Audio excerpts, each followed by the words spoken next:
it's Friday. It's the end of the week, and let's close this fundraiser out for this week. I think we have one more week to go, but let's close this week out today with an extra special push. Your help is really needed. We didn't hit our entire match yesterday, and we really need your help right now to help build this network, well, to keep the lights on, frankly, for Free Speech TV. And it's a critically important time, particularly as we head into this election. We still have almost a year and a half before the election, and we all need there to continue to be a progressive venue, a genuine venue where there's actual voices that are speaking back to not just political parties and political weirdness, but to the corporate power that keeps recalibrating and spinning our news in ways, and even our opinion pieces, in ways that tend to favor the corporate over the human, the corporate over the union, the corporate over labor, the corporate over the rights of the environment, the corporate over the fate and future of the planet. These are really serious issues. And you hear comprehensive conversations about them here on this program and other, progressive opinion programs on Free Speech TV, as well as good, solid news like you get from Amy Goodman's Democracy Now! Here on Free Speech TV. So please call now, 877-378-8669, and make your contribution. And let's knock it out of the park here on Friday. $10, $50, $100, $5, whatever you can afford. Now is the time to call, 877-378-8669. There's a set of premiums that Free Speech TV is offering. There's the $20 premium where you get a bumper sticker that says Proud Student of Thom Hartmann University. With a $30 gift, you get the Trump Small Hand Soap. With a $50 gift, the Change the Channel Free Speech TV tote bag. With a $100, these are all one-time gifts. With a $100 gift, you get the Free Speech TV Any Functional Adult long sleeve shirt in sizes small through XX large. With a $150 gift, you get a copy of my book, The Hidden History of the Supreme Court and the Betrayal of America. I'm starting a small media tour and speaking tour on this book next month. The book comes out on October 1st. That'll be the date that people who have pre-ordered it, things like that, will see it in their mailbox. And so you'll start hearing more and more about it as we go on with that. But here's your opportunity to get in on getting an autographed copy without having to show up at a book signing. And so far, the only two that we've scheduled, and I'm not sure how many more we're going to because, it's just the fall is just getting so busy right now, have been Chicago and Portland. So if you're not in Chicago or Portland and you'd like an autographed copy of my book, here's pretty much the only way to get it. And I realize the autograph probably adds $5 or $10 or $15 to the value on eBay, but maybe there's a sentimental value, maybe and plus knowing that you got this cool autographed book by virtue of having made a $150 contribution to Free Speech TV, that's something of consequence. So consider that $150 gift. With a $200 and with that $150 gift, you get the book, The Hidden History of the Supreme Court and the Betrayal of America. With a $250 gift, we're going to have a virtual meet and greet where we all meet on the internet.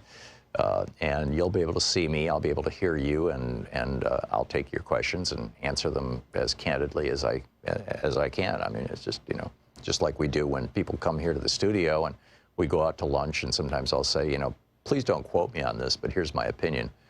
And, so far everybody's been pretty good about just saying, oh, well, that's interesting, and not putting it on Twitter. We'll see how long that lasts, right? But anyway, that's $250 is the virtual meet and greet. And then with a $1,000 gift, come to Portland and hang out in our studio for the last hour of the show, and we'll walk down the street to a restaurant and have a nice lunch. There's a great opportunity to share some high quality time with each other, and I've had some just absolutely fascinating conversations. Humble Design, about the people who are doing just this extraordinary work, putting furniture in the homes of in the houses of homeless people, came out of some people that I met through this show, and it's just remarkable. I've met so many fascinating people who have come to these, come to our studio here. Every single time, I mean, we've been doing this for a couple of years, and every single time I walk away informed and inspired and pleased to get to know people who are viewers of Free Speech TV. There are some really great people watching this program, and I'm really grateful for you. Thank you so much for supporting our program and for watching our program and for telling your friends and neighbors and relatives about our program and how to watch it on Free Speech TV. So call now, 877-378-8669. Want to connect with the show Thom online? Hartmann Program. Well, happy Friday, TGIF, Shabbat Shalom, Juma Mubarak, whatever it may be for you. It's the end of the week, and the end of another insane week with an insane man in the White House. It's mind-boggling. Professor Lawrence Tribe, he's the constitutional professor of law at Harvard University, tells Lawrence O'Donnell on MSNBC, Donald Trump violates the emoluments clauses. He enriches himself at the expense of American taxpayers. He takes money from foreign governments in order to benefit himself. He bends policy in the direction of those governments, whether it's Saudi Arabia or another country, to enhance his own wealth. And now we understand he may be making some kind of deal with Ukraine, perhaps to get information of a negative kind about Joe Biden's son in exchange for aid to Ukraine. It's treachery, if not treason, and it's bribery, and it's unacceptable, says the constitutional professor from Harvard, Lawrence Tribe. Amen. I'm going to dig into that in just a second. There's just an awful lot going on. Today, the climate strike is happening all over the world. Young people leaving school, other people getting into the streets. There's protests planned in cities all over the United States. There were protests literally all over the planet. A new report from Science suggesting about a third of all the birds in North America are gone. We're going to get into that. There's just so much going on. So step by step, and then I'm going to throw the phone lines open because, of course, it's Anything Goes Friday. Although, just a heads up, in the second hour of our program today, Congressman Ro Khanna, who represents I think it's the 17th District of California, which is more or less Silicon Valley, is going to be with us for the hour taking your phone calls. He just helped start a new caucus called the Monopoly Caucus, or the Antitrust Caucus, or I think it's Antitrust Caucus, which is pretty cool stuff. So anyhow, Donald Trump this morning, he held a press conference, or actually he doesn't hold press conferences anymore. He had a meeting, or he was meeting with the Prime Minister of Australia, and in that meeting they invited the press in, and people got to shout questions at him, and he would answer the ones he wanted and ignore the ones he didn't. And this is very different from a regular press conference where the person asking the question actually has microphones pointed at them and you can hear the questions and all that. I mean, Trump does it this way so that he can basically be the filter. And he's saying, oh, no, he says, A, I don't know what they're talking about. And then B, it was a totally appropriate conversation. So obviously he does know what they're talking about. And, we still don't know if the whistleblower, report had to do with Trump's conversation with the president of Ukraine, who is relatively newly installed. He won just a few months ago, and he is a former comedian. It's like as if Jon Stewart, ran for president and won. And that's what happened in Ukraine. This guy, Jon Stewart, is a solid guy, too. Politically speaking, he's very savvy, he's very smart, and he's a comedian. And Zelensky, I believe his name is the new president of Ukraine, kind of same thing. But it increasingly is looking. I mean, there was an op-ed in the Washington Post just very recently. This was September 5th.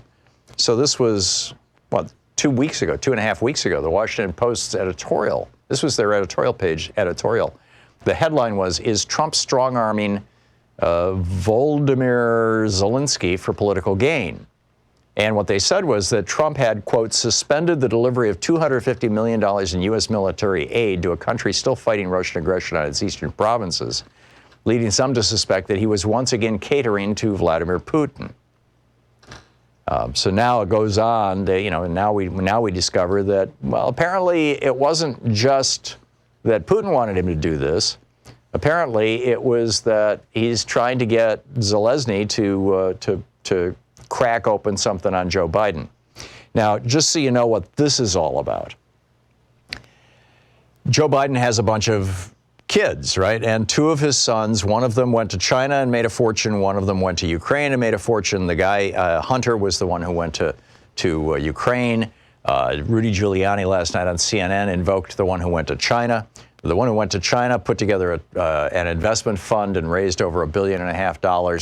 It wasn't just him. It was him and a bunch of partners. And I don't think anybody's suggesting that there was anything improper about that. Although being the vice president's son, I mean, this was done while Biden was in the White House, certainly didn't hurt, I'm sure. But his other son, Hunter, went to Ukraine and got a nice job on the board of directors of a Ukrainian natural gas company, I believe it was. And so and I'm telling you this not as a knock on Joe Biden. In my opinion, Joe Biden had nothing to do with any of this, and there's no evidence that I've seen that any of this is improper. But this is what the Republicans are going to be doing, just like they said, oh, Hillary Clinton, uranium one. Well, there was no connection between Hillary Clinton and uranium one, other than the State Department, authorized the sale of uranium. And but they turned this whole thing into Clinton cash, into this book, into this scandal, and most Republicans believe it. So this week, the news cycle and the story has been, oh my God, who did Trump talk to, and how many more secrets did he give away, and what kind of treason is he committing? I can virtually guarantee you that by next week, the media narrative, which is going to start today on Right Wing Hate Radio and Fox News, and I have not listened or looked to see if I'm right on this, but I just know how these things work. That they're going to be saying, well, Joe Biden is incredibly corrupt and he helped his kids become multimillionaires, and while he was vice president and using his connections, blah, blah, and that's the real scandal here. The real scandal isn't that Trump was trying to reveal this to the world. It was that it happened. This is going to be how they're going to sell this thing. And the question in my mind, that Fox News and Right Wing Hate Radio are going to be all over this, right? But the question in my mind is, will the corporate media, will the mainstream media follow along like a pack of dogs chasing a car with some shoes dangling off the rear end of it? I mean, are they going to buy the narrative? And if they do buy the narrative, what's that going to do to Joe Biden's chances for the White House? And I think one of the reasons why the Republicans at this particular moment have been holding back on this narrative is they didn't want to roll this out until Joe Biden had locked up the Democratic nomination. And increasingly, it's looking like Biden really doesn't have it locked up. There was this Washington Post report yesterday that showed that only 9% of Democratic primary voters have actually conclusively, definitely made up their minds. 91% are still undecided. Between the two of them, between Hillary Clinton and Bernie Sanders, the two genuine progressives in the race who are not taking corporate money, they have substantially more votes locked up, more primary voters locked up than does Joe Biden. And if you add up Joe Biden and all the other Democrats who are taking money from big corporations and wealthy donors, it still doesn't equal the numbers that are represented by both Bernie and Elizabeth Warren.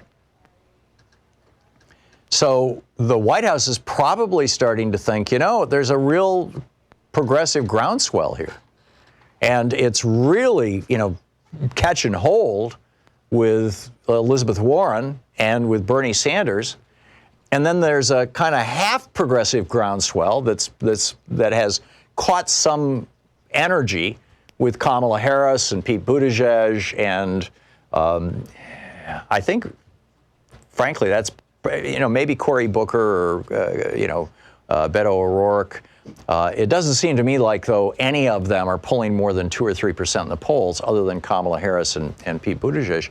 And so, but they're the ones who would challenge Biden. I mean, they're kind of on Biden's side, the so-called centrists, the Democrats who are willing to take money from corporations. And so I think that the Republicans are saying, hey, let's hold off on trashing Joe Biden until we find out if he's actually going to be the nominee. So this is all stuff that was put into motion months ago when everybody just assumed Biden was going to be the nominee. But in any case, this is what they're doing, and this is where they're going. And if they do hold back on going after Biden on this stuff, it's only going to be because they want to wait until next year. They want to wait until he's the nominee and they can actually use it to take him down, or they can try to use it to take him down. I don't think it will, but it'll be the same thing as with Hillary. It'll create doubt. It'll stain his reputation. Even if there's no there, like there wasn't with Uranium One, or like there wasn't with Benghazi, or like there wasn't with her emails. So we'll see how this plays out. But even George Conway now, Kellyanne Conway's husband, tweeted this morning, if this actually happened, or actually it was last night, if this actually happened, Donald Trump should be impeached and removed from office without delay. Period, full stop.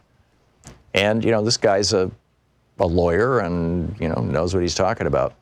And meanwhile, Donald Trump has filed a lawsuit in New York claiming his lawyers. This is, a lawsuit against the Manhattan District Attorney, Cyrus Vance Jr., who is looking into criminal activity by Donald Trump. And the lawsuit says Donald Trump is, quote, not subject to criminal process for conduct of any kind while he is serving. Now, that's completely ahistoric. Nobody has ever even remotely suggested anything like that in the past. And in fact, there's a long list of presidents. There's about a dozen presidents who have been investigated with regard to possible criminal activity while they were in office. Most famously Bill Clinton, but it goes way beyond Bill Clinton. And in fact, the Department of Justice rules, while they say you can't indict a sitting president, they explicitly say you may investigate his criminal activities. So it's getting bizarre. This is the Thom Hartmann Program. And as Mark Sumner points out over at Daily Kos, whatever Trump is hiding in his taxes, it must be a whopper, whatever crime he is hiding. We'll be back.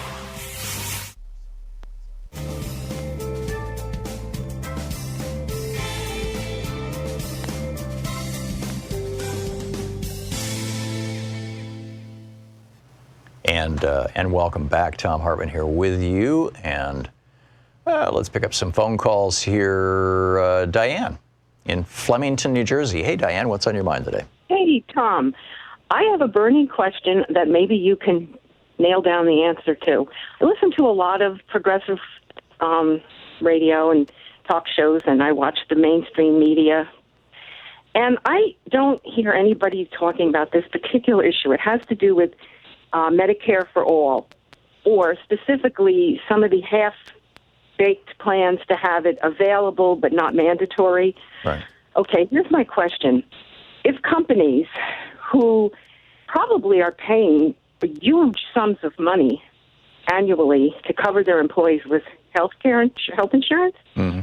if there were an option of a public option, why wouldn't all these companies bail out in their obligation? Because unless they're in a contractual agreement of some sort, which most aren't, they don't have to provide health insurance to their employees. There's no mandate for it. Right. No, they don't have to, and they never have, outside of the ones that have union contracts. And right. What would stop them? Well, what would stop them is the same thing that causes them to give health insurance in the first place. Which is some do it because, it's the right thing to do. Their employees can't afford to buy the insurance on their own. And others do it because, particularly some of the larger employers in the more dead-end jobs, is because it's something that ties their employees to them. There's something like 40% of Americans hate their jobs and would change their jobs, but if they did, they would lose health insurance It can't be 40. It can't be that high, but some substantial percentage of Americans are afraid. So you don't think it would be incentivized for them, for a lot of companies, to advocate to give up so that their employees would then just be enrolled in Medicare for All or whatever the name of the program is? What they may do, particularly the companies that are doing it because it's the right thing. I mean, I provide, Louise and I own this little company that is this show, and we provide health insurance to our full-time employees. And if you had Medicare for All and people could simply opt into it, we may just reimburse our employees for the cost of that. But frankly, it's easier for the employer to buy it because it's tax deductible to an employer and it's not tax deductible to the employee. So you'd have to change the tax laws. In other words, if the insurance costs, $500 a month and the employee has to pay it, they're going to have to earn $700 or $800 a month or whatever it is, before taxes in order to come up with the $500 to pay for it. If I, as the employer, pay for it, I just write a check for $500. And so until that dynamic changes, I don't think that Medicare for All is going to change the Medicare option, a public option like Pete Buttigieg and Kamala Harris are suggesting. I don't think that that's going to change that dynamic that much. The other problem with Medicare for All who want it, which is what Buttigieg is calling his program, is that for Medicare to actually work, to be able to cover everybody in the country, it has to have an absolutely massive base of people in it, including young, healthy people. This was the problem Obamacare had. That you have to have everybody in, or you go broke if all you insure are the sicker people. And so that's why it has to be pretty much Medicare for All or not at all. And these halfway measures are simply going to damage Medicare and not solve the problem, in my humble opinion. Diane, thank you for the call. It's a great one, a very, very thoughtful question. I appreciate it. We'll be right back, 21 minutes past the hour.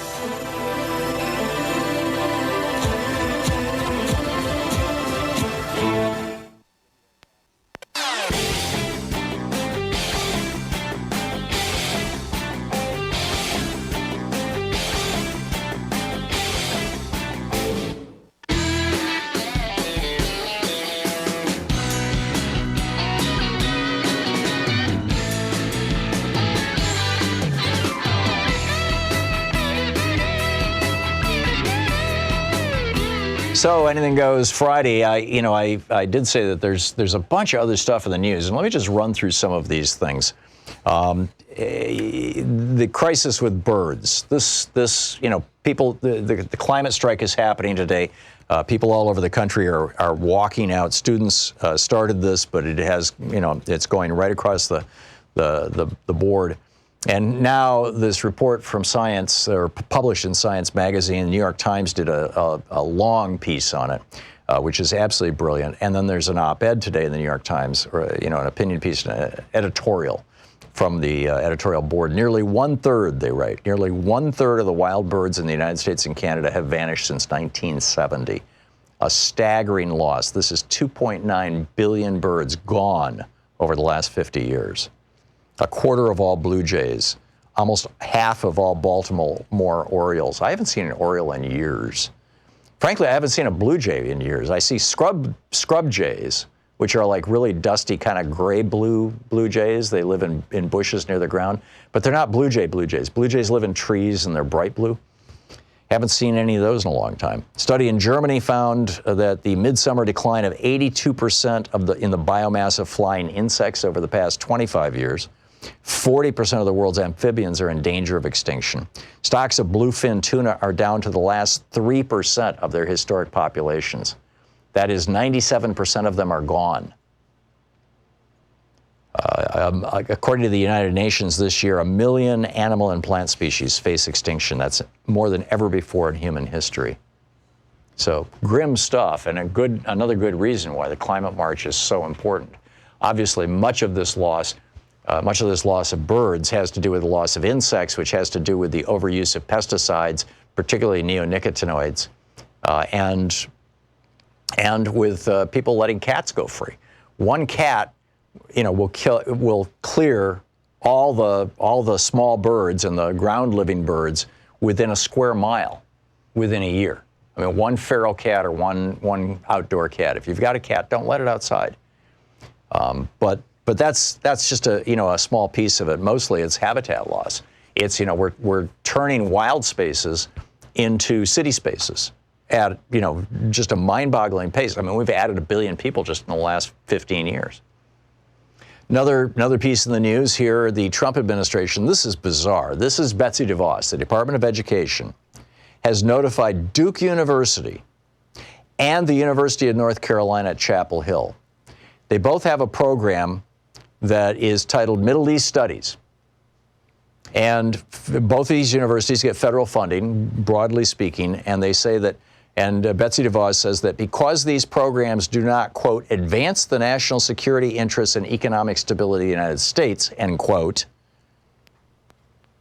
and because the program has emphasis on the positive aspects of Islam, end quote, that the federal government is going to pull their money. Since when did it become the job of a university to, quote, advance the national security interests and economic stability of the United States? When did that happen? And how does a Middle Eastern Studies program not do that? How does it not help us if our students, if our young people understand how people in other countries think? Speaking of students, 2 and 3 members of the class of 2018 graduated a little deeper in debt than the classes before them. This is from USA Today, Chris Quintana. This last year's graduates with a bachelor's degree averaged $29,200 in student loan debt, a 2% increase from the year before.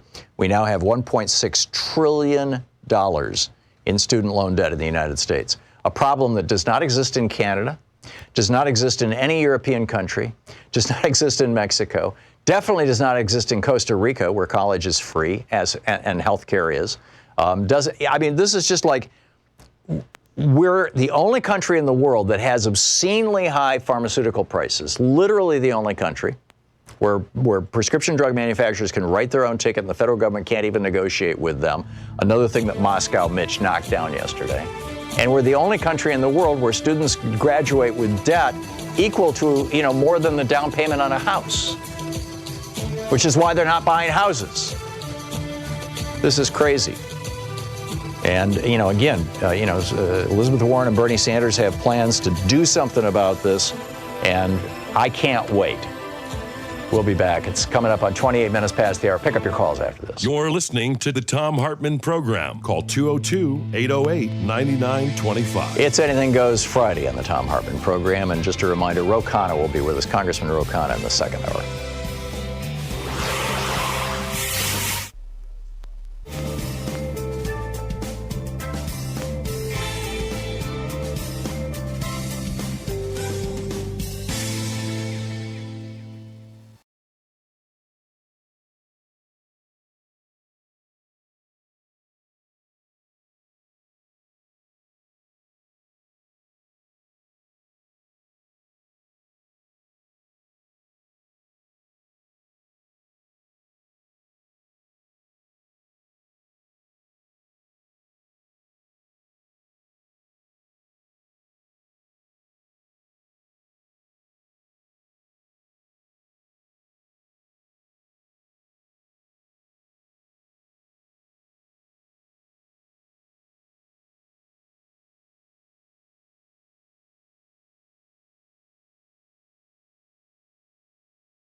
Get from Amy Goodman's Democracy Now! Here on Free Speech TV.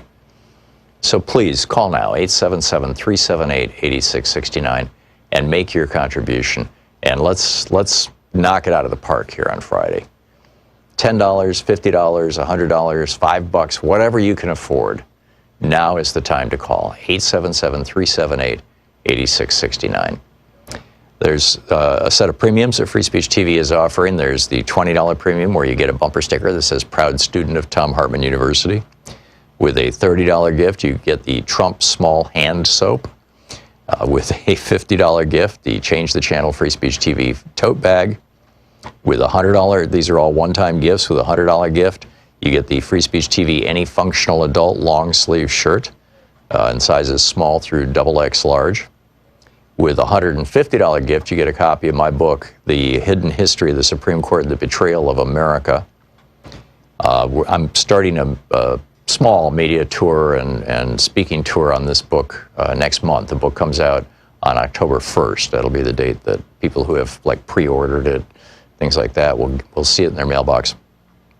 And so you'll start hearing more and more about it as we go on with that. But here's your opportunity to get in on getting an autographed copy without having to show up at a book signing. And so far, the only two that we've scheduled, and I'm not sure how many more we're going to because, it's just the fall is just getting so busy right now, have been Chicago and Portland. So if you're not in Chicago or Portland and you'd like an autographed copy of my book, here's pretty much the only way to get it. And I realize the autograph probably adds $5 or $10 or $15 to the value on eBay, but maybe there's a sentimental value. Maybe it's and plus knowing that you got this cool autographed book by virtue of having made a $150 contribution to Free Speech TV, that's something of consequence. So consider that $150 gift. With a $200 with that $150 gift, you get the book, The Hidden History of the Supreme Court and the Betrayal of America. With a $250 gift, we're going to have a virtual meet and greet where we all meet on the internet, and you'll be able to see me. I'll be able to hear you, and I'll take your questions and answer them as candidly as I can. I mean, it's just like we do when people come here to the studio and we go out to lunch, and sometimes I'll say, please don't quote me on this, but here's my opinion. And so far everybody's been pretty good about just saying, oh, well, that's interesting, and not putting it on Twitter. We'll see how long that lasts, right? But anyway, that's $250 is the virtual meet and greet, and then with a $1,000 gift, come to Portland and hang out in our studio for the last hour of the show, and we'll walk down the street to a restaurant. And have a nice lunch. There's a great opportunity to share some high quality time with each other, and I've had some just absolutely fascinating conversations. Humble Design about the people who are doing just this extraordinary work, putting furniture in the homes of in the houses of homeless people, came out of some people that I met through this show, and it's just remarkable. I've met so many fascinating people who have come to come to our studio here. Every single time, I mean, we've been doing this for a couple of years, and every single time I walk away informed and inspired and pleased to get to know people who are viewers of Free Speech TV. There are some really great people watching this program, and I'm really grateful for you. Thank you so much for supporting our program and for watching our program and for telling your friends and neighbors and relatives about our program and how to watch it on Free Speech TV. So call now, 877-378-8669. Want to connect with the show online? You can find the Thom Hartmann Program on Facebook, Twitter, and Instagram.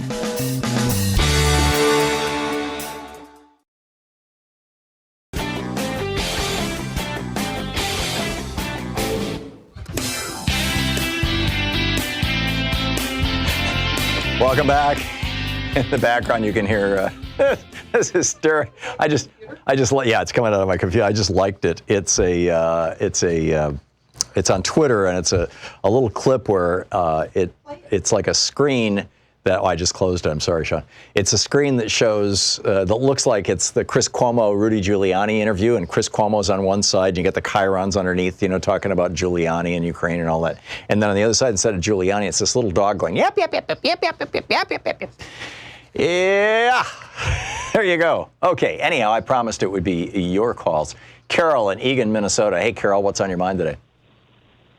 Oh, hey, Tom. The last call about the Medicare for All, and this is just from not necessarily my perspective, but a perspective of someone very, very close to me who has a small business, who hears Medicare for All, and this is what he says. If we all now pay taxes for Medicare and for Social Security. Those are already in the law. And he says if all they did was raise the tax that the person pays and that the business pays, they could still do it for cheaper than any of the companies that are trying to sell you insurance, and it would go into that bucket. And if they were not trying to destroy Medicare, it would be well-staffed and well-funded. And it works very, very well for his employees who have that. So he says, I'm more than willing to pay another 3% or another even 4% because I know that's still going to be less over time than what I pay for insurance for my employees. Yeah, amen, amen. And for somebody who might have just tuned in, the caller before was saying, well, if we go to Medicare for All, or if we go to a Medicare for anybody who wants it, you know, the plan that Buttigieg rolled out, which is essentially what Kamala Harris is talking about, and a number of the other Democratic nominees or competitors, then how is that going to affect employers? Will employers still provide, health insurance to their employees? And I said, I think that some employers will probably pick up the tab because it's right now under the tax law. If I, as an employer, pay for my employees' health insurance, that's a tax-deductible expense to my business. But if I give them the money to pay for it themselves, it becomes taxable income to them. So it's better to run through the employer. But if it's done via taxes, as you suggested, Carol, then there isn't an issue of it being taxable, if you understand what I'm saying. And my other point, right, and it's an easy way to look at it, or to understand it. Yeah, absolutely. And my other point was that if we do it the way that Buttigieg and Harris and others are proposing as Medicare for those who want it, then what's going to happen is the people who really, really need health care, the people who are already sick or are have not seen a doctor in years, or who have lifestyle or health problems that might cause them to be expensive, and therefore insurance companies have been reluctant to pick them up, or they've lived in states where Medicaid expansion was not available. They're all going to go on it. It's going to then break the bank with regard to Medicare, and the young people who are healthy are still not going to be insured because, hey, why should I pay for this? And you'll have the exact same broken system that Obamacare was trying to avoid by saying, yes, you've got to pay into this, otherwise you have to pay a fine. It either has to be all in or not at all, or it's not going to work. And that's the part of the conversation that seems to be being ignored so assiduously by so many people, and I think it's really unfortunate. Anyhow. Well, and I think if we just liken it to our Social Security, that works. Yeah, absolutely. We know it. Although the Republicans are doing everything they can to damage it, defunding the Social Security Administration. Oh, yeah. So now it takes, instead of taking 15 minutes to sign up, it can take a couple of days to sign up, et cetera, et cetera. But the Republicans are going to do what they're going to do. They're just, and the only answer to that is for enough of us to show up and vote. Carol, thank you for the call. Jerry in Santa Fe, New Mexico. Hey, Jerry, it says you're a doctor. You wanted to talk about Medicare? Yes, I'm a retired physician. I used to work with Physicians for a National Health Plan, and we advocated Medicare for all. My conclusion was we should just lower the Medicare age by 10 years every couple of years and get everybody into the system, because everybody would fall to wanting the system. Yeah. But my main subject is your critiques of the Medicare Advantage are well taken, but in some instances, Medicare Advantage is an advantage. In a state like New Mexico, which is only a state of 4 million people or so, I subscribed to Medicare Advantage after carrying supplements during my first 15 years of retirement, and for my last 5, I've switched to Medicare Advantage because they take my Medicare stipend out of my Social Security and charge me $19 a month. Now, it works completely in this state. My drug prices are almost nil. My care is all over the state. It does not travel well except in a real emergency. Now, admittedly, they're getting a 12 to 14% benefit from the government or the taxpayer. Right. That is, you and I are paying for my extra advantage. Right, I understand. And for somebody who is not going to be moving, who, because the Medicare Advantage is provided by private health insurance companies, it's not actually Medicare, it's a private health insurance plan for seniors that is subsidized by the Medicare administration. But if you're not going to travel, if you're going to stay in the same area, and you're not expecting that you're going to have protracted or prolonged illnesses that are going to require substantial things like nursing care, cool, do it. But if you're on Medicare Advantage and you end up needing nursing care or some kind of long-term care, your insurance company is going to do everything they can to get rid of you. This corporation, not-for-profit corporation in the state. Right. Well, even if it's a nonprofit corporation, they can't afford to have people who are really, really sick or really, really expensive.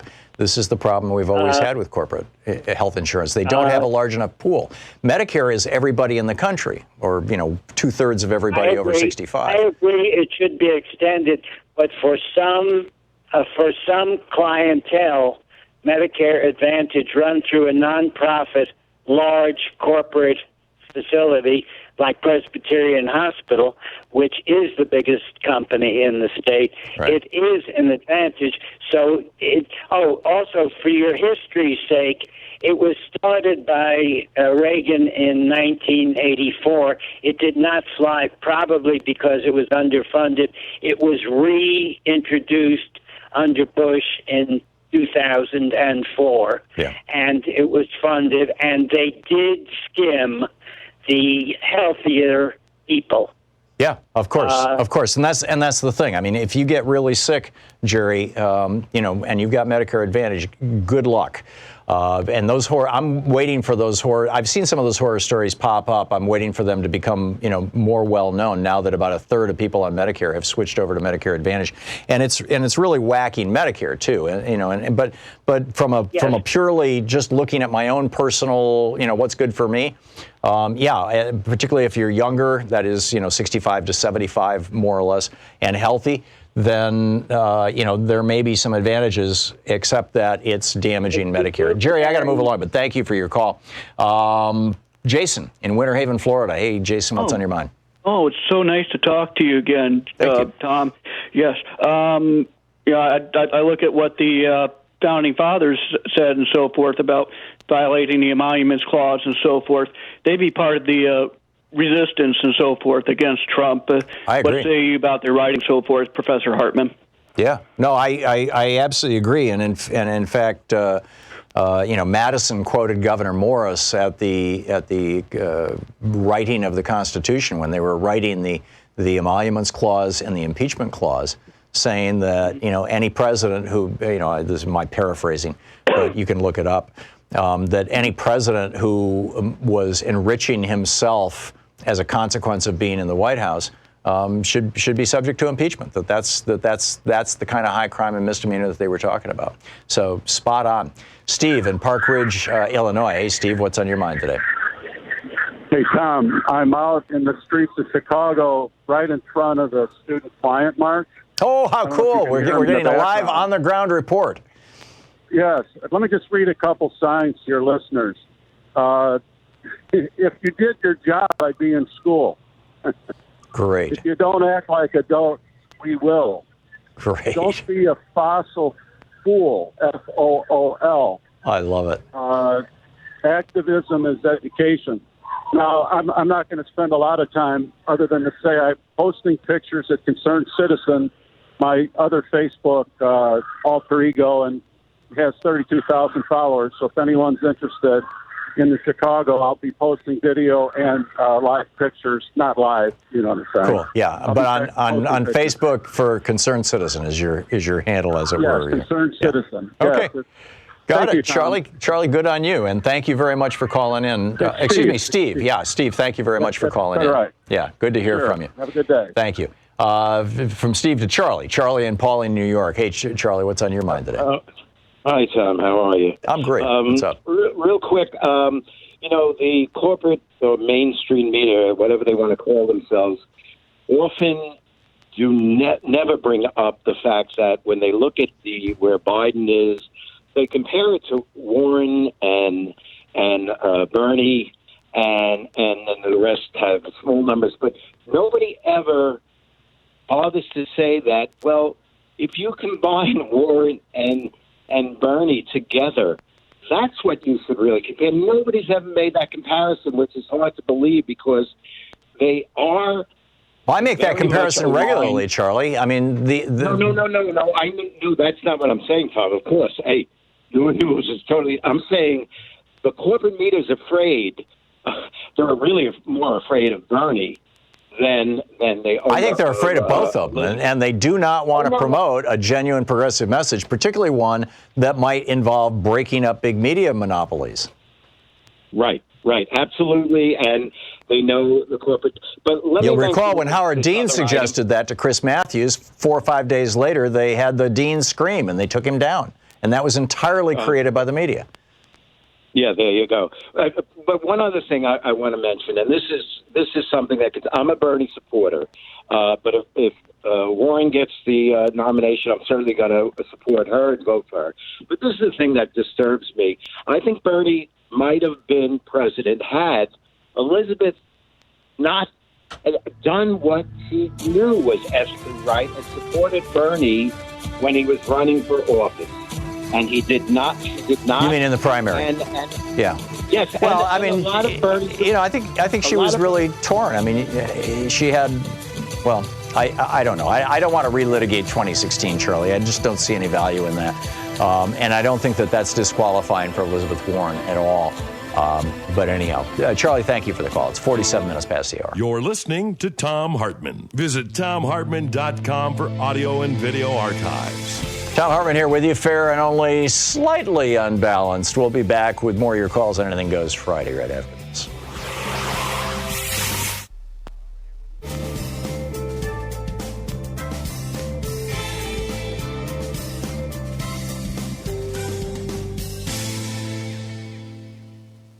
And welcome back, Denise in Calumet, Michigan. Hey, Denise, what's up? Hi, Tom. Nice to talk to you again. I just got my 2020 Medicare and You book, and I'm looking at the back of the book where it compares all the different Advantage plans, and that's all there is offered in the back of this book is Advantage plans. Then you did not get that from the federal government. You got it from, what, AARP or some other organization that's selling insurance? No, it's the official U.S. government Medicare handbook. Really? And there's 3 pages about Medigap on page 69 to 71. And there's about 15 pages talking about Advantage plans. But when you look at the back, where people, really look for what plans they can get, the out-of-pocket limits are anywhere from $3,800 to $10,000, depending on what plan you get. And this is, out-of-pocket before they pay for your doctor's visits and all that other stuff. It's really gone to the point where that 20% that they pay that Medicare doesn't, they're just really ripping the people off. Oh, that's interesting. I haven't gotten a booklet like that. In fact, I'm not sure what you're talking about, and I've been on Medicare for a couple of years. But it comes every year. It's called Medicare and You. It's from CMS, and it comes every year, and it gives you all the different plans in your area where you live. I'll have to look for that. Maybe it just came. It's a thick book. It's about 200 or 150 pages or 120 pages. Yeah. But I've gotten it every year since I've gotten on Medicare. Maybe Louise or I thought it was junk mail. So I'll probably. But the bottom line, what you're saying here, Denise, is, for example, I have regular Medicare plus a Medigap insurance policy through one of the large health insurance or insurance companies. They do a lot more than health insurance.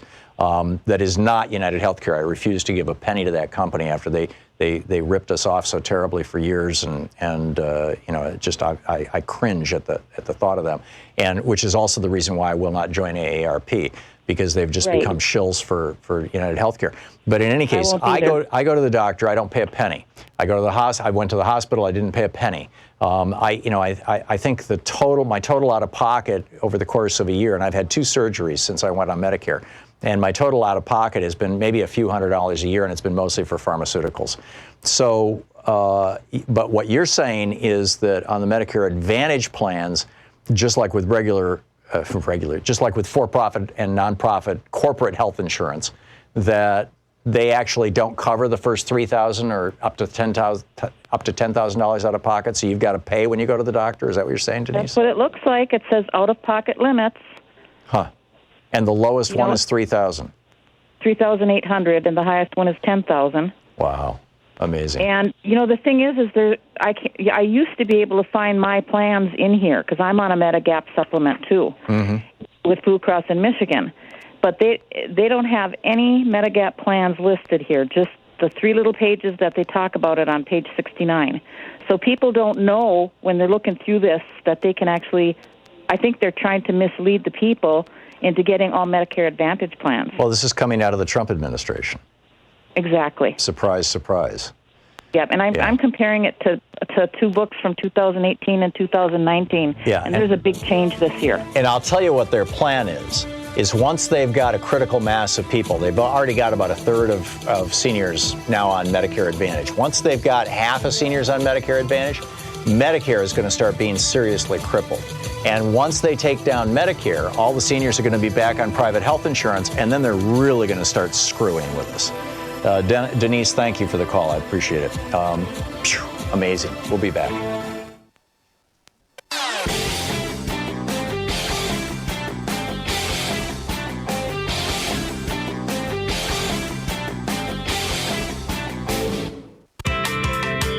Hey, if you want to say hi in person, next Wednesday here in Portland, actually in Beaverton, at the Powell's Bookstore in Beaverton, which has a much bigger event room, Naomi Klein will be here. She's got a new book, On Fire, The Burning Case for a Green New Deal, and she's going to be talking about her book. I will be on stage with her, interviewing her. We will be in conversation, and it's going to be fascinating. So, check that out. It's over at the Powell's website. But it'll be 7 o'clock on the 25th, next Wednesday at the Powell's in Beaverton. And then in Chicago on October 3rd, I'll be at Smart 265 in Carroll Stream, signing my book and giving a talk on my book, The Hidden History of the Supreme Court and the Betrayal of America. I did a great interview with Cenk Uygur last night at the Young Turks. That's available over at the Young Turks website if you want to see it. It was almost a half hour long. But anyhow, the one in Chicago, you can get information about that at WCPT820.com. And then on the 10th of October, I'll be at Powell's main location, downtown Portland, here on Burnside, at 7:30 p.m. on the 10th of October. Just a heads up, what's coming up and where we're going. Keno, hey Keno, you are the moose herder Republican, as I recall, in Lakeland, Florida. You're trying to get the Republican Party to pick up some more reasonable positions. How's it going? Yeah. For your viewers, be aware that they can get the Moose Herder agenda on Google now. But today is a good day, Tom. All those young people out in the streets, but also the tide is turning against Trump by the Republicans. When Mitch McConnell put in that he's going to allow that $350 million for security for voting, that means the Republicans are going to abandon Trump. The tide is starting to turn. Now, here's the problem. I only have William Weld to help me bring about reform because those other 2 guys, Sanford and Waltz, they won't do. So I'm for Welch to be the alternative for the Republicans. But you said you're not a fan of his. So I need to hear you describe his defects. Is he irredeemable, or how is he going to be the one that I can use to bring about reform in the Republican Party? I think you should probably look elsewhere, Keno. William Weld is a libertarian. He thinks that Social Security is unconstitutional and should be eliminated. He thinks Medicare is unconstitutional and should be eliminated. You could go through the list, but basically, Libertarians think that the only role for government is police, and a lot of libertarians even think fire departments and public roads should be privatized and turned into toll roads, and the fire department should be able to charge whatever they want if they have to come to your house. So, well, you think he's irredeemable? I think anybody who calls themselves a libertarian is either a high school kid or irredeemable. Okay, well, Tom, let me tell you, my real preference is John Huntsman. Have you heard, did he get dismissed as ambassador to Russia? Yes, and John Huntsman, if you're looking for a rational Republican, I'd put him probably at the top of the list. Well, maybe I need to change over from Weld to Huntsman then. I would suggest that, but, fact check me, Keno, and call back if I'm wrong. Check out Weld's positions on these issues. I'm guessing you won't find them on his website. You may have to talk to somebody in his campaign, but just say, do you guys really think that Medicare and Social Security are socialism and therefore should be privatized? I'll put him on the spot, and when we get to the White House, I'll call you in as an advisor to the new president. Okay, Keno, thank you very much. Good luck. I would love to see the Republican Party go back to something like it was when my dad was a big supporter of Dwight Eisenhower. Keno, thanks for the call. Jim in Sacramento. Hey, Jim, what's up? Hi, Tom. What a great show you're having today. Thank you. I want to pick up on something you started earlier in the week, I think Tuesday, when they announced that the New York Fed had repurchased $75 billion worth of securities after midnight. Right. And to pour money into the banks. They had to do it again last night. So at the top of Financial Times. They announced this morning they're going to continue doing it every night until October 10th. Right. Now, that $75 billion for 24 days is $1.8 trillion. That amount of money doesn't exist in banks' overnight funds. No, they're creating it out of thin air. When they buy securities from the banks, when they buy treasuries from the banks, and basically retire them or hang on to them, what they're doing is literally creating money on balance sheets and pouring it into the banks. You're thinking of the bank repo. Repo is also international. The banks are international banks. Right. In this case, the demander, the presenter, is China, their reserve currency that they bought in 2008. That's what's coming in, $1.8 trillion. Wait a minute. You're saying that the Fed is getting their money from China? What am I missing here? No, the Chinese bought the treasuries 10 years ago and are presenting them for repayment. Oh, well, of course, but that's unrelated to the repo stuff. The repo market, that's just an overnight, we need cash market. And the Fed is pouring money into that marketplace. And the way they get that money is by buying treasuries from the banks that they want to make more liquid. Jim, call me back later. We're out of time here. You're listening to Thom Hartmann.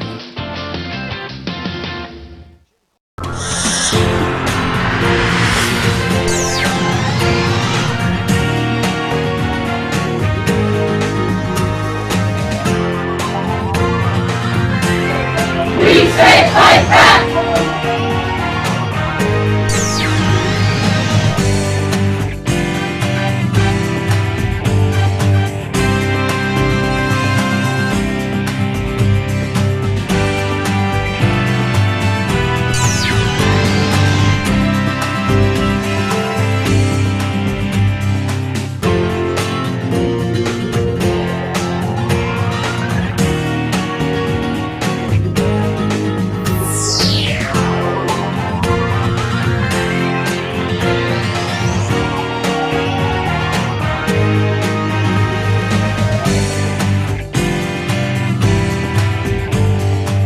So every 5 years, the U.S. Department of Agriculture comes out with new guidelines, and we just put up a video over at thomhartmann.com for supporters of our program that talks about how the Trump administration, in this insanely corrupt deal with the $100 billion industry of ultra-processed, high-sugar, high-salt, high-fat foods that is literally killing 700,000 Americans a year, has said, oh, we're going to change the guidelines so that these fast food, high-processed food companies can shovel their stuff into our school lunch programs, into our kids. We're going to change the guidelines so people aren't informed about the importance of, dialing back somewhat on meat and on salt and sugar and all these other things. It's nuts. You can check the whole thing out over at thomhartmann.com. Look for the video for our, the supporters of our program at thomhartmann.com. So it's Friday. It's the end of the week, and let's close this fundraiser out for this week. I think we have one more week to go, but let's close this week out today with an extra special push. Your help is really needed. We didn't hit our entire match yesterday, and we really need your help right now to help build this network, well, to keep the lights on, frankly, for Free Speech TV. And it's a critically important time, particularly as we head into this election. We still have almost a year and a half before the election. And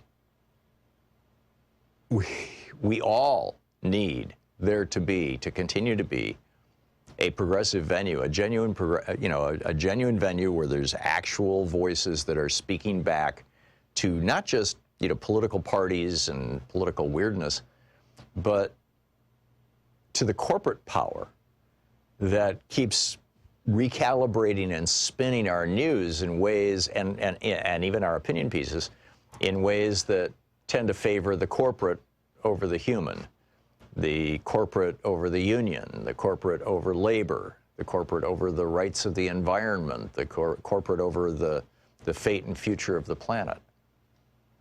These are really serious issues.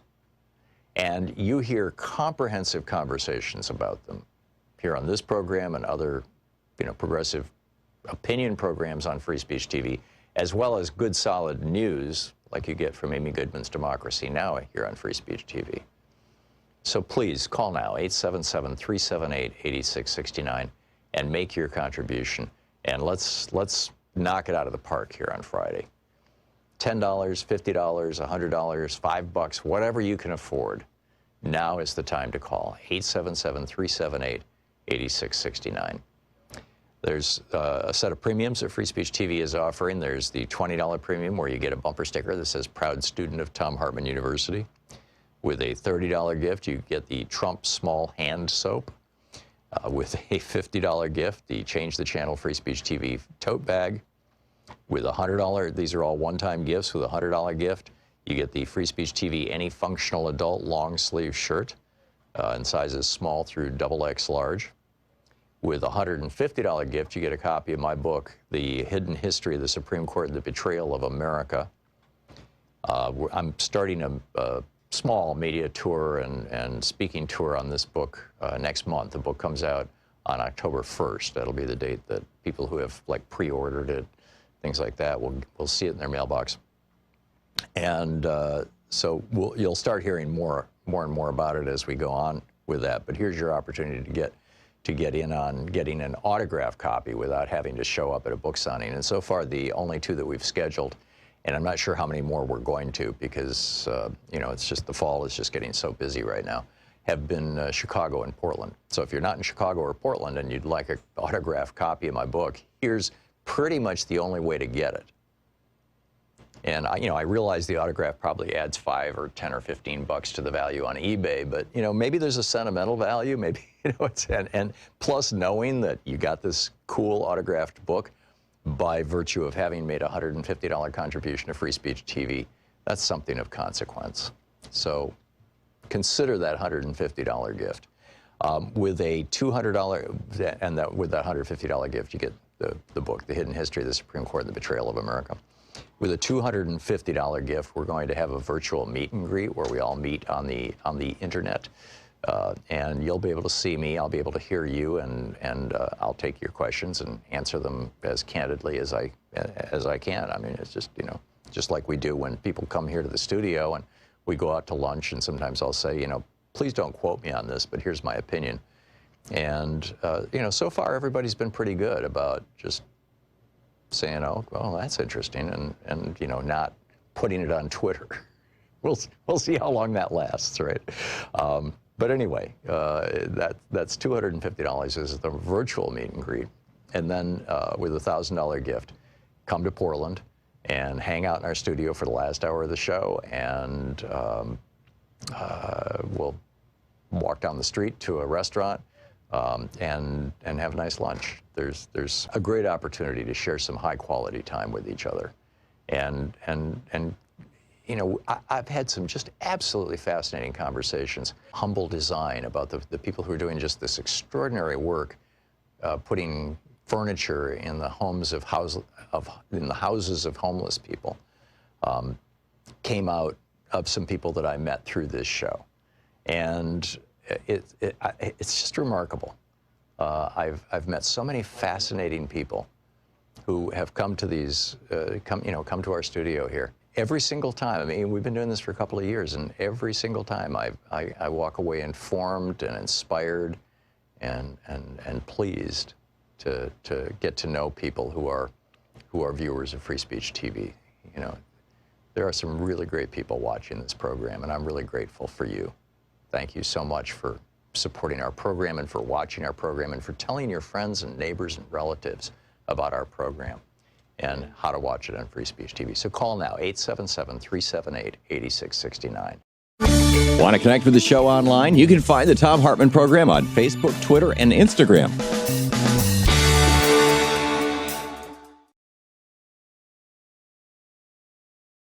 No Visible Bruises by Rachel Louise Snyder.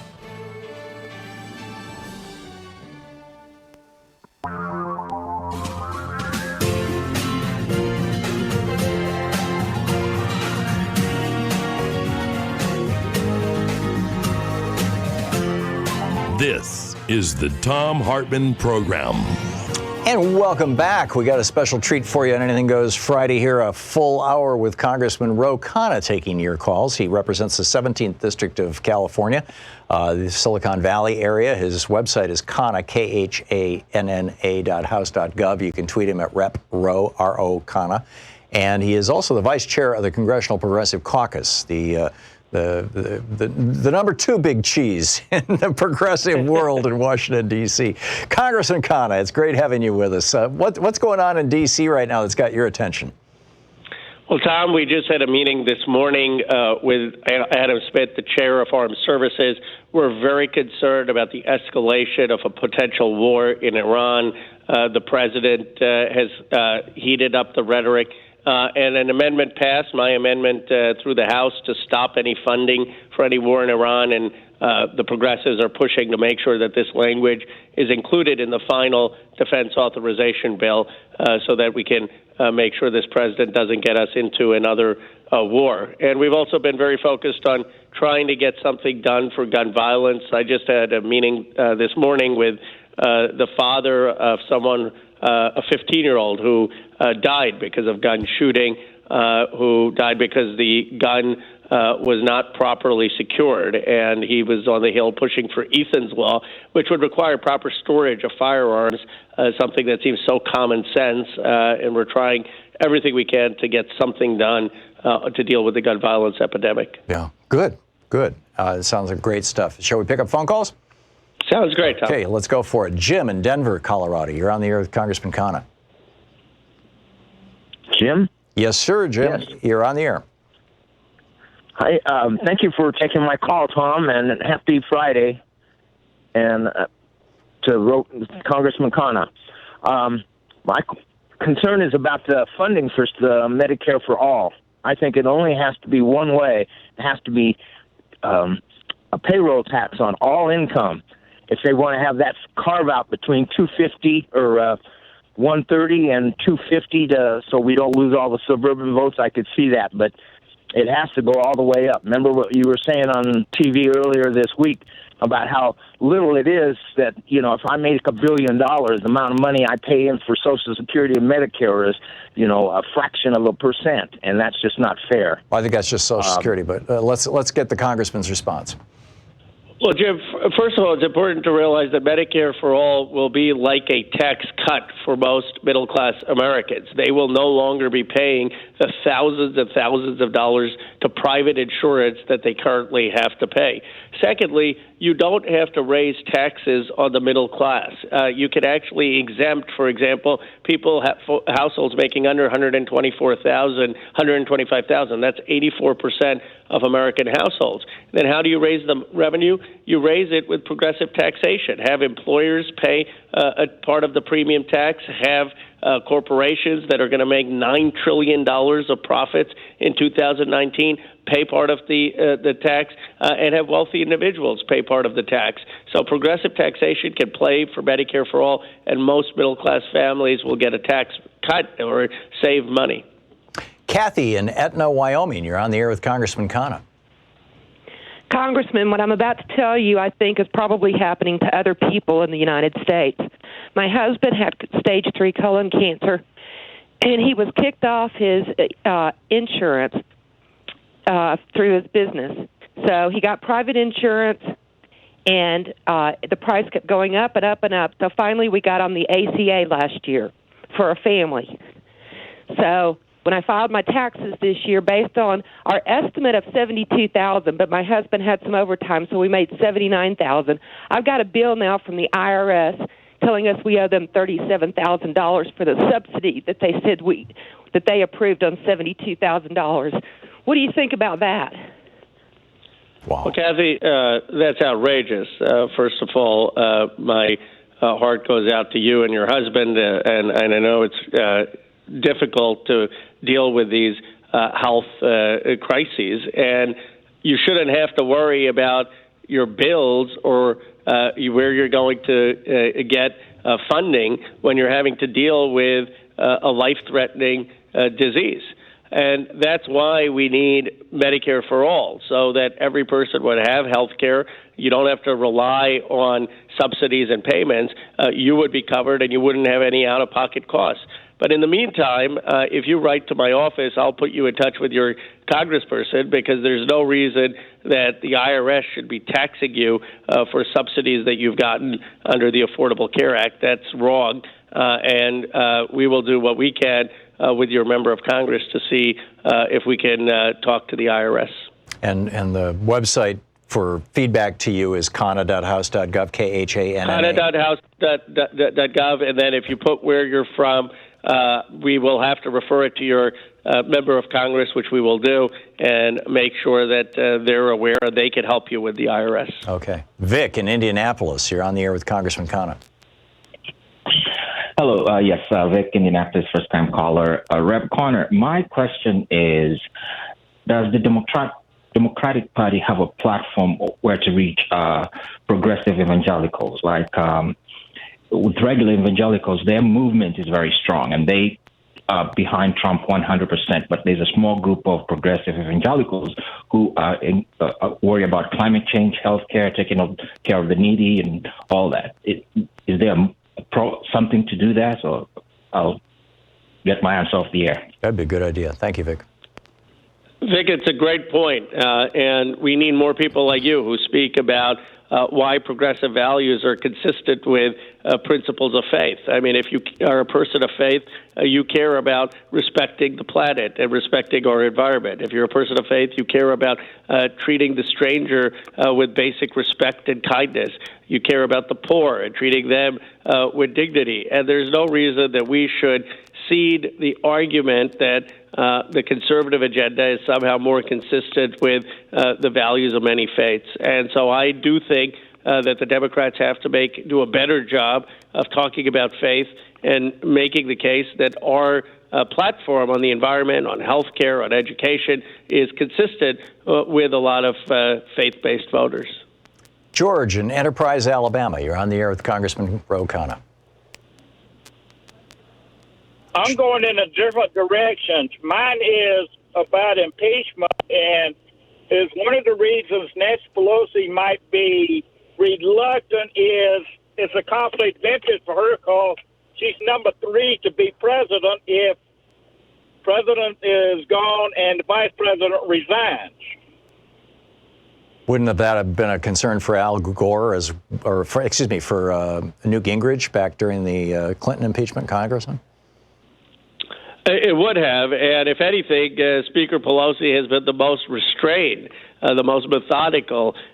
She has not in any way rushed out to call for impeachment. She is now allowing for the impeachment inquiry to move forward.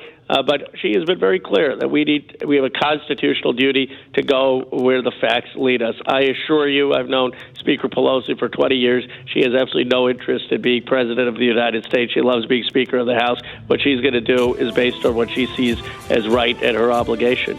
Congressman Ro Khanna is taking your calls for the hour here on the Thom Hartmann Program on Ending News Friday. And so your calls on any topic. He represents the 17th District of California, Silicon Valley area. He is the vice chair of the Congressional Progressive Caucus.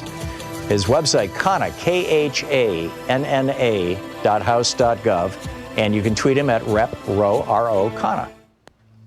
This is the Thom Hartmann Program. And we'll be right back with more of your calls for Congressman Khanna in just a moment. It's 15 past the hour.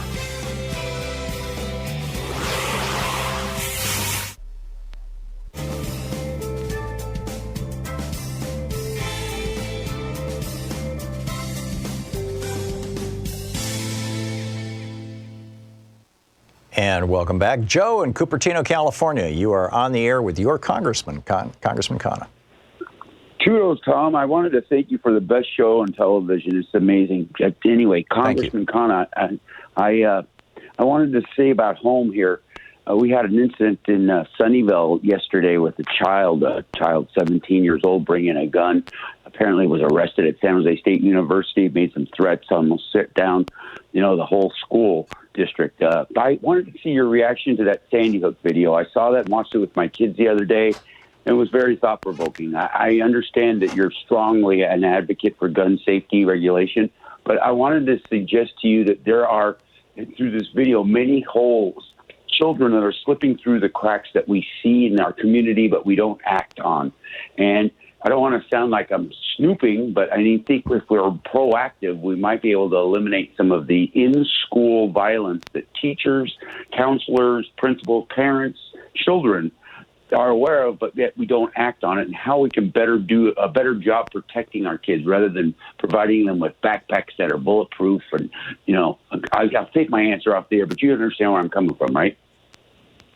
I do, Joe, and I appreciate that. And, of course, we need, as a start, common sense laws to tackle gun violence. That means there's no reason to have assault weapons on our street that are weapons of war. There's no reason to have high-capacity magazines.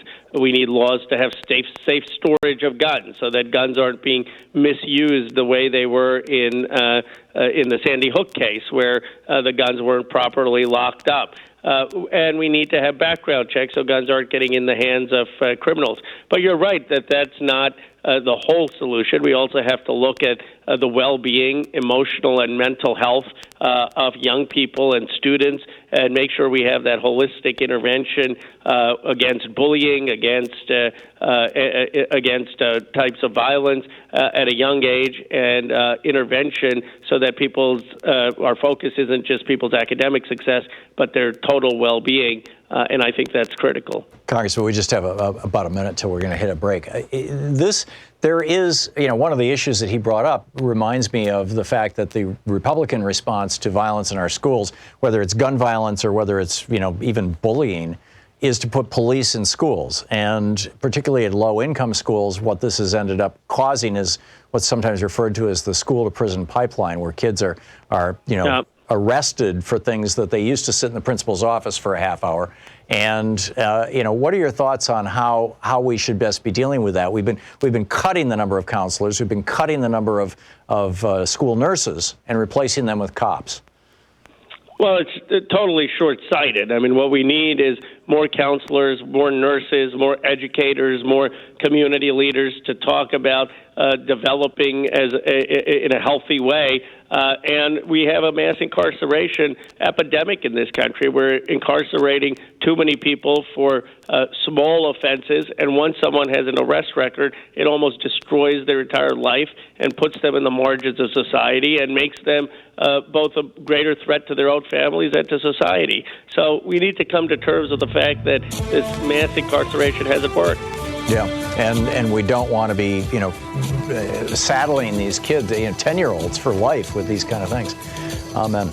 Congressman Ro Khanna taking your calls for the hour here on the Thom Hartmann Program. We'll be back with more of your calls for the Congressman in just a moment. His website, Khanna, KHANNA.house.gov. house.gov. He's the vice chair of the Congressional Progressive Caucus. We'll be right back.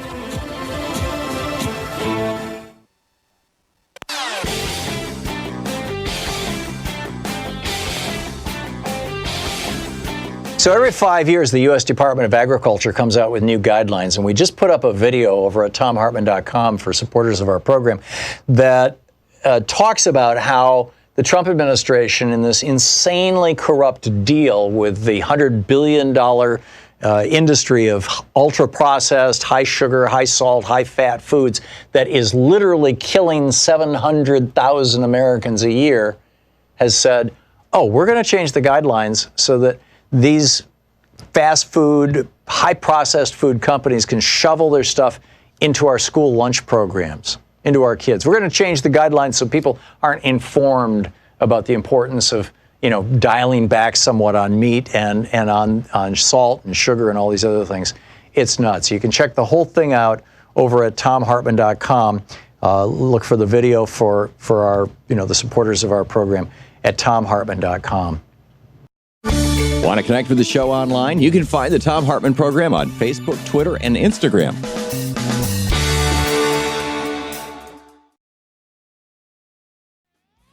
For the hour here on the Thom Hartmann Program. And Renee in Connally, South Carolina. You are on the air with Congressman Khanna.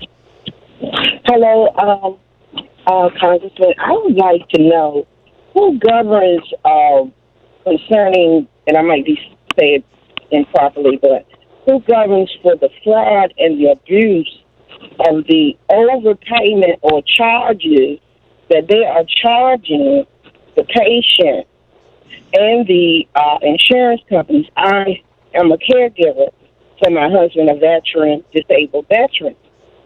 And for taking care of him for about 4 or 5 years, I never was paying attention to myself. And when we were in Washington, D.C., I got gravely sick. I could not breathe. I fainted and went out. They rushed me to the hospital. I was in the hospital in Washington, D.C. for 3 days. 2 of the days I stayed in the hallway. I had no room. They had no rooms. Make a long story short, the bill came. It was $16,000 for the 3 days. And then afterwards, they started sending me threatening letters that of the 16, I need to pay $2,000. And it is really ridiculous. Who governs them for that? I think for, the 3 days of what they did, me being in the hospital, I am going to ask for itemized statement. But these type of things, whether Obamacare or whoever cares, who is governing them? They're overcharging us, threatening. They threatened me and said they would do this to my credit, make a judgment. I stayed in the hallway, never had a room. Right. Renee, let's let the congressman answer the question. Thank you very much for that. Well, Renee, thank you, and thank you for your husband's service to the country. Thank you for being a caregiver to him. And your story is unfortunately too common, and it's outrageous. I mean, you should not have to be billed $16,000 for a 3-day stay in hospitals. You have hospitals that are fleecing people because of facility fees that they're charging. You have insurance companies that are fleecing people and pharmaceutical companies that are fleecing people. And this is why we need Medicare for all, so you get all of those excessive profits out of the system. But to your specific question, it's the Health and Human Services Department that has regulations and jurisdiction over these providers, and they can't be charging unfair prices. They have to be in line often with what Medicare is requiring, and we need Medicare to do a better job in negotiating the prices that are allowed. But the whole system right now is rigged, and people, the taxpayers, and unfortunately people like you are getting stuck with the bills, and it's just wrong. If she wants to complain to somebody, wouldn't a good place to start be the South Carolina State Insurance Commissioner and her local, her South Carolina Senator and her South Carolina representative, as well as her U.S. House of Representatives representative? Absolutely. I mean, you could have the state insurance commissioner look into it, and you should have the federal agencies look into it. And you can reach out either to your own member of Congress who can make those connections, or if you reach out to our office, we will connect you with your member of Congress. Pete in Berkeley Heights, New Jersey. You're on the air with Congressman Khanna. Hello, Congressman, and hello, Tom. Thanks for taking my question. My question is about we're in the political season for the presidential election, and every time there's a Democratic representative on television and they're saying, well, how are you going to deal with this wonderful Trump economy? They don't go to number one, in my opinion. I was going to ask you, he inherited the great economy from Obama. We recovered the jobs lost during the last great Republican Depression. We saved millions of jobs with General Motors. We had an unemployment rate when Obama left office that was probably considered full employment by normal standards. And the stock market had tripled from 6,500 down to 18,000. Yet we still say, well, you know, it is a great economy that Trump has, but there's other things. Why don't we just go right to that point as a unified voice? So I'll take your answer on that one off the air or whatever. You know. Thank you. Well, Pete, we need you out on the stump. You're absolutely right that President Obama stabilized this economy, saved us from a potential Great Depression, had put us on track for economic growth, created millions of jobs. But I think we have to make one additional point, which is this economy is not great for many, many Americans.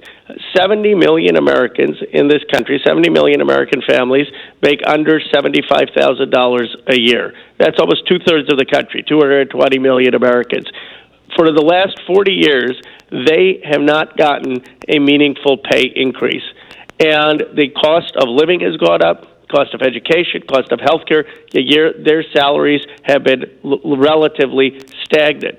Democrats are going to make sure they get a huge increase when we get into power, because we're going to have Medicare for all that's going to remove the excessive costs of health insurance, and people's wages will rise. We're going to have a minimum wage law up to $15. We're going to allow for the unions to bargain. That's going to lead to a rise in wages. We're going to have the earned income tax credit.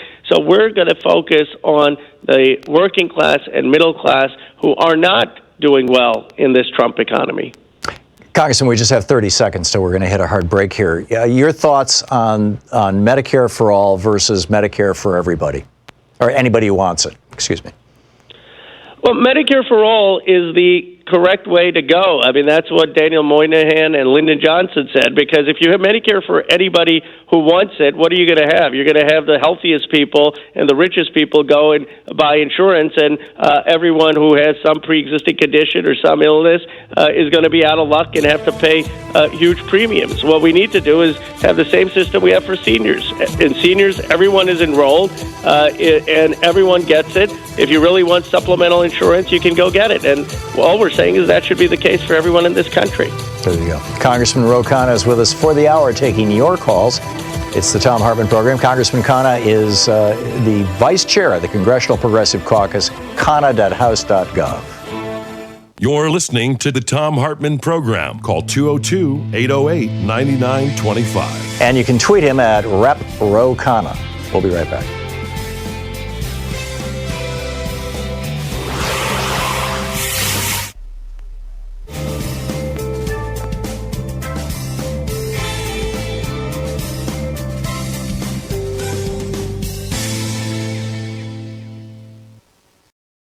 So it's Friday, it's the end of the week, and let's close this fundraiser out for this week. I think we have one more week to go, but let's close this week out today with an extra special push. Your help is really needed. We didn't hit our entire match yesterday, and we really need your help right now to help build this network, well, to keep the lights on, frankly, for Free Speech TV. And it's a critically important time, particularly as we head into this election. We still have almost a year and a half before the election, and we all need there to continue to be a progressive venue, a genuine venue where there's actual voices that are speaking back to not just political parties and political weirdness, but to the corporate power that keeps recalibrating and spinning our news in ways, and even our opinion pieces, in ways that tend to favor the corporate over the human, the corporate over the union, the corporate over labor, the corporate over the rights of the environment, the corporate over the fate and future of the planet. These are really serious issues. And you hear comprehensive conversations about them here on this program and other, progressive opinion programs on Free Speech TV, as well as good, solid news like you get from Amy Goodman's Democracy Now! Here on Free Speech TV. So please call now, 877-378-8669, and make your contribution. And let's knock it out of the park here on Friday. $10, $50, $100, $5, whatever you can afford. Now is the time to call, 877-378-8669. There's a set of premiums that Free Speech TV is offering. There's the $20 premium where you get a bumper sticker that says Proud Student of Thom Hartmann University. With a $30 gift, you get the Trump Small Hand Soap. With a $50 gift, the Change the Channel Free Speech TV tote bag. With a $100, these are all one-time gifts. With a $100 gift, you get the Free Speech TV Any Functional Adult Long Sleeve Shirt in sizes small through XX large. With a $150 gift, you get a copy of my book, The Hidden History of the Supreme Court and the Betrayal of America. I'm starting a small media tour and speaking tour on this book next month. The book comes out on October 1st. That'll be the date that people who have pre-ordered it, things like that, will see it in their mailbox. And so you'll start hearing more and more about it as we go on with that. But here's your opportunity to get in on getting an autographed copy without having to show up at a book signing. And so far, the only two that we've scheduled, and I'm not sure how many more we're going to because, it's just the fall is just getting so busy right now, have been Chicago and Portland. So if you're not in Chicago or Portland and you'd like an autographed copy of my book, here's pretty much the only way to get it. And I realize the autograph probably adds $5 or $10 or $15 to the value on eBay, but maybe there's a sentimental value, maybe and plus knowing that you got this cool autographed book by virtue of having made a $150 contribution to Free Speech TV, that's something of consequence. So consider that $150 gift. With a $200 and with that $150 gift, you get the book, The Hidden History of the Supreme Court and the Betrayal of America. With a $250 gift, we're going to have a virtual meet and greet where we all meet on the internet. And you'll be able to see me, I'll be able to hear you, and I'll take your questions and answer them as candidly as I can. I mean, it's just, just like we do when people come here to the studio and we go out to lunch, and sometimes I'll say, please don't quote me on this, but here's my opinion. And, so far everybody's been pretty good about just saying, oh, well, that's interesting, and not putting it on Twitter. We'll see how long that lasts, right? But anyway, that's $250 is the virtual meet and greet. And then with a $1,000 gift, come to Portland and hang out in our studio for the last hour of the show, and we'll walk down the street to a restaurant and have a nice lunch. There's a great opportunity to share some high quality time with each other, and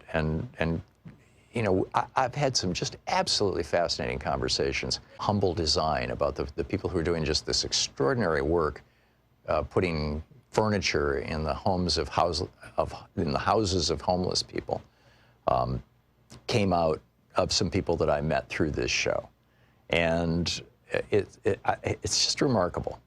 I've met so many fascinating people who have come to these, come to our studio here. Every single time, I mean, we've been doing this for a couple of years, and every single time I walk away informed and inspired and pleased to get to know people who are viewers of Free Speech TV. There are some really great people watching this program, and I'm really grateful for you. Thank you so much for supporting our program and for watching our program and for telling your friends and neighbors and relatives about our program and how to watch it on Free Speech TV. So call now, 877-378-8669. Want to connect with the show online? You can find the Thom Hartmann Program on Facebook, Twitter, and Instagram.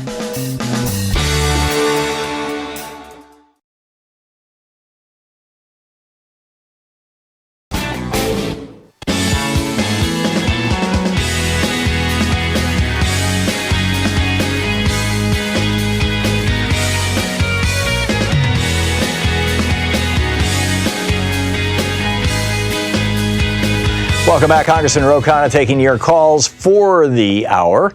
And Jason in Norcross, Georgia, you are on the air with Congressman Khanna. Hey, I'm somebody that's got 20 years, and I can tell you exactly what's going on. First of all, the Medicare for All thing, the Medicare and the medical and all the government programs do not pay providers in peanuts. I've been a victim of it. I am one of 4 people that are in their 40s that are out of the medical business because we were put out. The other thing is that balanced billing is also being occurred because of the 10 to 30 illegals that are going into the... Okay, this is making no sense to me, Congressman. Were you able to digest anything meaningful out of that, or shall I move to the next caller? Well, I think what Jason is talking about is that we need more Medicare reimbursement in certain rural communities or communities of color. Sure, we need to have greater funding for rural hospitals in those communities and grants for that, and we should be constructive about that funding. I think the argument, though, that those who are undocumented are a burden on healthcare costs is just factually inaccurate. Charles in Miami, you're on the air with Congressman Khanna. Hey, hi. Good afternoon, gentlemen. My question is this. I also support Medicare for all, I'm wondering, why don't we try to go to a 50% corporate tax rate? I don't care what the Republicans said. It was done before. And also, instead of, you have people like Donald Trump, and not paying their taxes and doing the opposite, claiming that they lost however many millions and not paying their taxes. So, and these people still go back and fund the Republican Party. So why not take that money and use it for the common good? And that's what it should be for. And there shouldn't be any argument about it going to, coming back to the people as revenue to the government. And, Got it, all Charles. the semantics. Charles, you're starting to repeat yourself. Got it. Charles, well, you make a good point about these tax cuts going to corporate elites. I mean, as I mentioned earlier in the program, in 2019, we're going to have $9 trillion of corporate profits. Obviously, the stock market was going to go up when Donald Trump and the Republicans handed corporations and their executives a huge tax break. But what they didn't do is anything meaningful for most working class and middle class families. And what I would do is reverse the Trump tax break, at least raise the corporate taxes to what they were, and take those trillions of dollars of savings and increase the earned income tax credit and give that money as a raise to working class and middle class families. Kurt in Ankeny, Iowa. You're on the air with Congressman Khanna. Good afternoon, gentlemen. Congressman, in the gun debate, we hear a lot about the loopholes that are there. We all know the gun show loophole, the Charleston loophole. I'm just wondering if you're aware of what's called the 80% lower loophole, which allowed people to buy an 80% unfinished AR-15 lower receiver, and with a few simple tools and a little knowledge you could find on the internet, you can finish that and buy parts and make a complete AR-15 completely unserialized. I'm wondering if you're aware of that and if there's something that we could add to some legislation. Kurt, I'm aware of loopholes where you could have finished guns to get around the assault weapons ban that was in place from 1994 to 2004. One of the things people did is they had unfinished guns that they purchased, and then they finished them, and that allowed them to evade the assault weapons ban. We have tried to close some of those loopholes in the new assault weapons ban that has been written by David Cicilline and that the House is considering. I'm not sure if the 80% rule on the AR-15s is sufficiently covered, but it's a good point, and I will certainly raise it to make sure that we are covering those kind of loopholes. Chris in Corrales, New Mexico. You're on the air with Congressman Khanna. Thank you for taking my call. I think one thing people forget about is the victims that get all these shoot-ups that they have in schools and public events is they're victimized twice. once by getting shot, and then all the medical bills that pile on that nobody pays for. I propose a tax on guns and bullets that would set up an account to pay for the victims after they've been victimized once and not get victimized twice by the hospitals and having to pay their bills and their life completely being turned upside down. You put a tax on bullets and guns and set that account up, and I think it's a piece of legislation that who would go against it?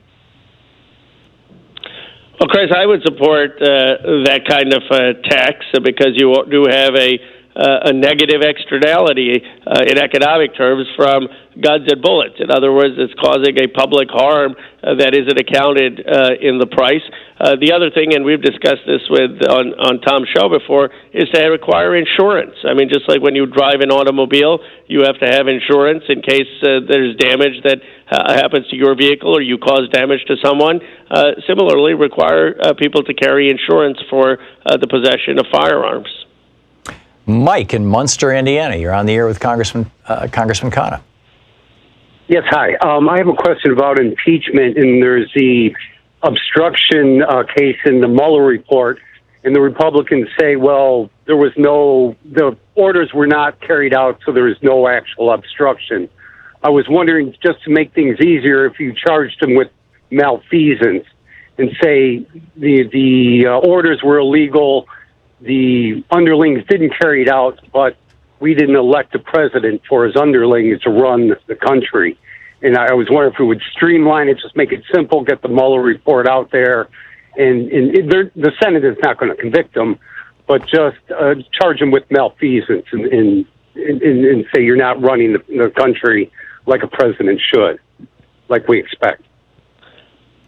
Well, it's a thoughtful point. I do think he is engaged in malfeasance and not running the country with a respect for the separation of powers. But I do want to say that an attempted crime is still a crime.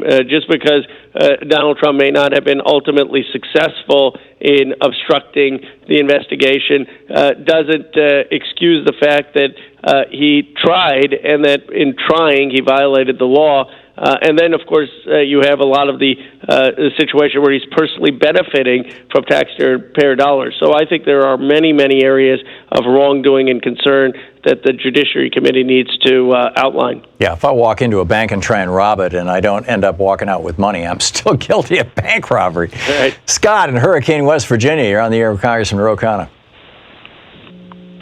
Hello, I've got a very simple fix for this assault weapon deal. St. Valentine's Day massacre, we had government acted really quick to put a requirement Class 3 FFL for automatic weapons. People still own them. You still can have your 1927 Thompson. Do the same thing for semi-automatic or assault weapons, semi-automatic assault weapons, AKs and ARs. Pretty simple fix. You're not denying anybody their right to own a weapon. Just classify them under the same category as fully automatic weapons. So, Scott, if I understand it, so you would classify them, and then they wouldn't be able to use them, or what is the? No, I've dropped him, but I know what he's talking about. I've talked about this on the air, and it's in my book on guns. It's not illegal to have a fully automatic weapon. You can have a Thompson machine gun or an Uzi or whatever. But what you have to do is it's a $200 application fee. You've got to apply to the ATF. It's a 6-month process. They do a background check. There's just all these hoops you have to jump through.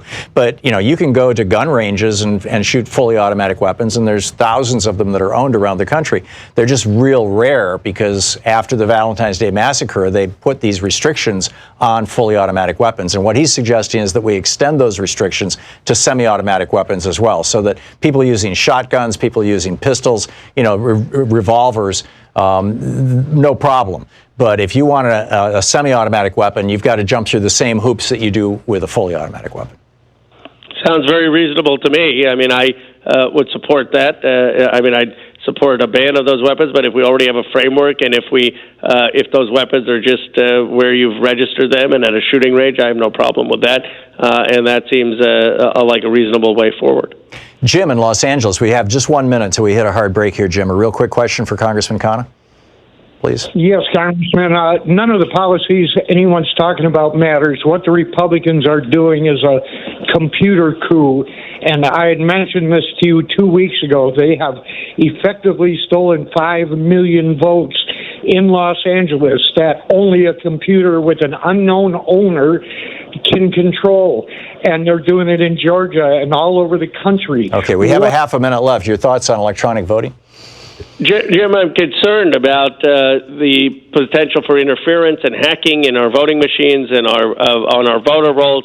The House has passed a paper ballot requirement. We are being vigilant about making sure that interference or hacking of voting machines doesn't take place, and we're going to have a lot of election observers and vigilance come in the 2020 election. But I share a concern about the manipulation of voting machines and hacking into voter rolls and the havoc that could wreak. Isn't it interesting? It took Israel 3 days to count the vote because they only vote on paper. It's like we're the village idiots here, Congressman. Anyhow, we'll be back with more of your calls for Congressman Ro Khanna in just a minute. It's 45 minutes past the hour. You're listening to Thom Hartmann. Visit ThomHartmann.com for audio and video archives. Congressman Ro Khanna taking your calls for the hour. He's the vice chair of the Congressional Progressive Caucus, represents the 17th District of California.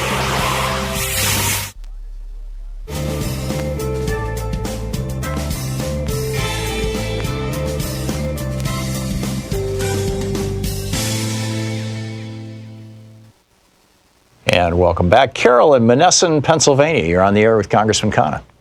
Hi, good afternoon, everybody. I have a question regarding the whistleblower controversy. Excuse me. Because I've been very confused about what Nadler has been doing as far as the impeachment investigation, I was wondering if Nancy Pelosi would actually get 218 House members to impeach Trump, to actually go into a real impeachment inquiry. Wouldn't that give them the judicial authority to question the whistleblower himself or herself? That's my question. Well, Vanessa, first of all, we are in an official impeachment inquiry.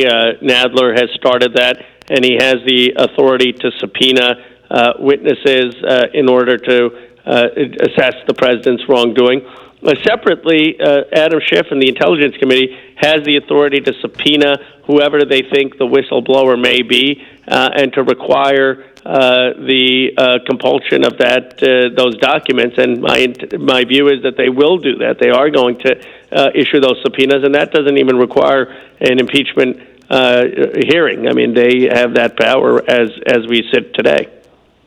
Jeff in Portland, Oregon. You're on the air with Congressman Khanna. Hey, good day, gentlemen. Thank you for this public forum. Congressman, in his New York Times column yesterday, Paul Krugman wrote, Trump is following the modern authoritarian playbook in which every function of government is perverted into a tool for rewarding friends and punishing enemies. Furthermore, on the show, Tom has called him an arsonist, and I think this fits literally and figuratively from what he's doing to our burning planet to what he's doing to our democracy itself. Therefore, Congressman Khanna, do you not agree we need a speaker who's going to fight fire with fire when it comes to this lawless presidency, and therefore Nancy Pelosi needs to either use her bully pulpit to strongly push impeachment or resign her speakership? Well, I believe that Speaker Pelosi has been standing up to this president. She has stood up to this president to his face in meetings, and she has green-lighted Jerry Nadler to have an impeachment inquiry. We have an official impeachment inquiry, and my view is that that's going to result in evidence and result in a decision. So I do believe that the Speaker has green-lighted the inquiry that you want.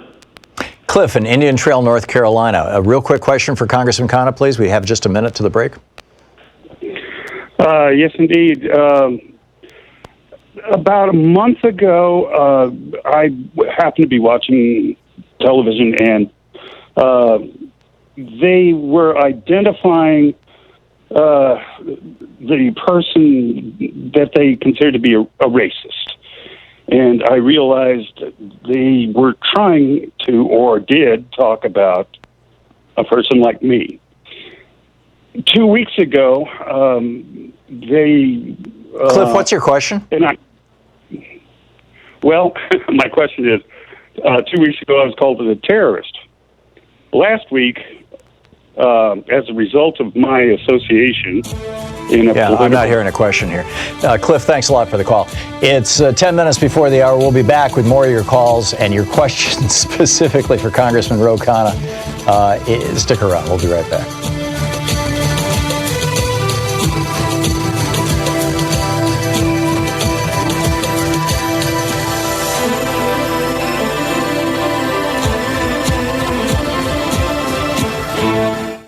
You know, every day here on the Thom Hartmann Program, Louise and I and our team, Sean, Nate, Shira, Dave, Chase, Sue, Nigel, Ron, we all work to put together the very, very best show we possibly can. And there's an enormous amount of work that goes into the show.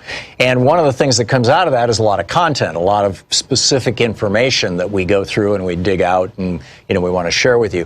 And Sue puts that into our newsletter every week. And I think you will, if you don't already receive our newsletter, it comes in email every day, about an hour after we're off the air, or maybe a couple hours after we're off the air.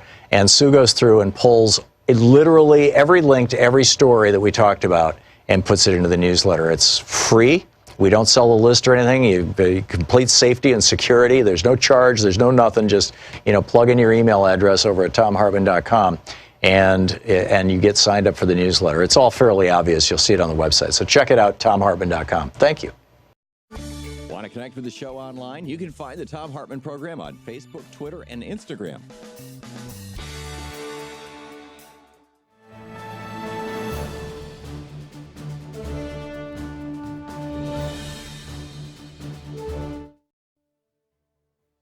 Catherine in Burlington, Vermont. You're on the air with Congressman Khanna. Yes, hi, Congressman.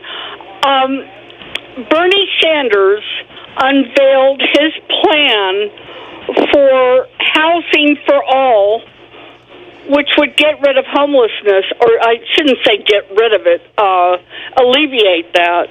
What is your opinion on that? And he would support it by getting a wealth tax. Well, I think the Senator Sanders' plan is exactly what we need. The president has targeted my home state for homelessness, but he has offered no solutions. Senator Sanders is offering a solution. He's going to massively increase Section 8 vouchers so people can afford rent. He's going to massively increase grants for building affordable housing so we can put people in homes. He's going to offer wraparound services because it's not enough just to put someone in a home, but you have to give them mental health counseling. You have to help them get a job. You have to help them get back on their feet. And if we can have that plan, we can tackle the homelessness crisis in many parts of this country, and we can help people have affordable housing again. John in Crawfordville, Florida. You're on the air with Congressman Khanna. Yes. Thank you for taking my call. Congressman, I just wanted to relate to you and get your opinion about an incident that happened about 2 or 3 weeks ago. My wife, who is a Navy veteran, received a letter from the VA informing her that she was on her last bottle of pain medication, which is a synthetic opioid. It's not even the OxyContin that's causing all of the problem. It's a step down from that, and that they were going to advise her to seek pain management through acupuncture, cold therapy, physical therapy. I just wanted to get your reaction. If other veterans who are in severe pain, and I understand OxyContin is a very dangerous substance, but is this the VA's plan, is to cut off the veterans by sending them a letter and saying, well, now you're going cold turkey off of this very dangerous pain medication?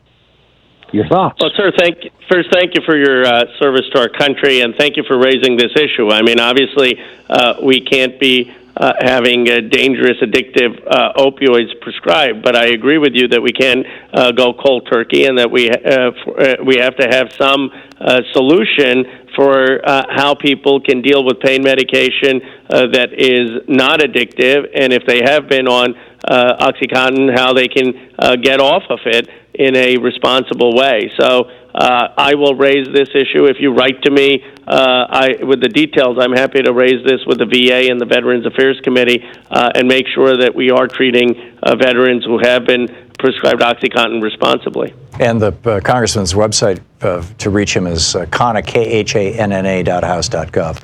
Bart, in Bellevue, Washington, you're on the air with Congressman Ro Khanna. Yeah, good morning, Tom, and the good Congressman. I'd like to ask the Congressman an opinion about the Medicare Advantage plans, and I have to semi-contradict Tom on that. I have a Medicare Advantage plan, and I pay zero premium, zero doctor office visits, and $45 for a specialist. I had a hip replacement.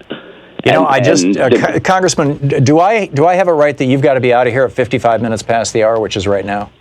I do, and if I could just quickly say, look, I think the evidence is overwhelming that if you have Medicare and not the private insurance, that you're going to get more comprehensive care and you're going to have no premiums. The challenge with some of these Medicare Advantage plans is it looks fine when you're healthy. It's fine when you don't have a catastrophic condition. But God forbid you get cancer. God forbid you have to be in a hospital for 6 months, and that's when people literally go bankrupt. And they didn't read the fine print. They don't realize that these private insurance companies are banking on your good health but aren't covering you when you have a real need. And that's why we need a human right of health care, which covers you whether you have a mild ailment or whether you have cancer, so you don't have to worry about going into debt if, God forbid, you have something terrible happen to you or your family. There you go.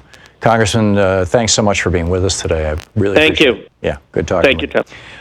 Randy in Jenison, Michigan, you wanted to talk about insurance on guns. The congressman had to leave. I believe he has a vote, but feel free to disagree with me. We've got a minute left. Yeah, you talk about insurance on guns. Yeah. You'd be far greater ahead by having insurance on alcohol and drugs. So many more lives are damaged, killed, raped, beatings from the influence of drugs and alcohol. So have insurance policies on those for anybody that buys it. Have background checks, have red flag laws. Do everything the same as you wish to do on the guns. Yeah. We'd be much farther ahead. Kids are safer in school than they are on the streets. Well, I don't disagree with that. I think it's a shame that so many people are as hysterical as they are about gun violence in schools and things. But I don't see where, if you walk into a liquor store and say, I'll take a pint of gin, they say, well, here, first fill out this insurance policy. I can't see that working, Randy. We'll be back. It's Anything Goes Friday on the Thom Hartmann Program. I'll be taking your calls right after this. Stick around. We'll be right back.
So it's Friday, it's the end of the week, and let's close this fundraiser out for this week.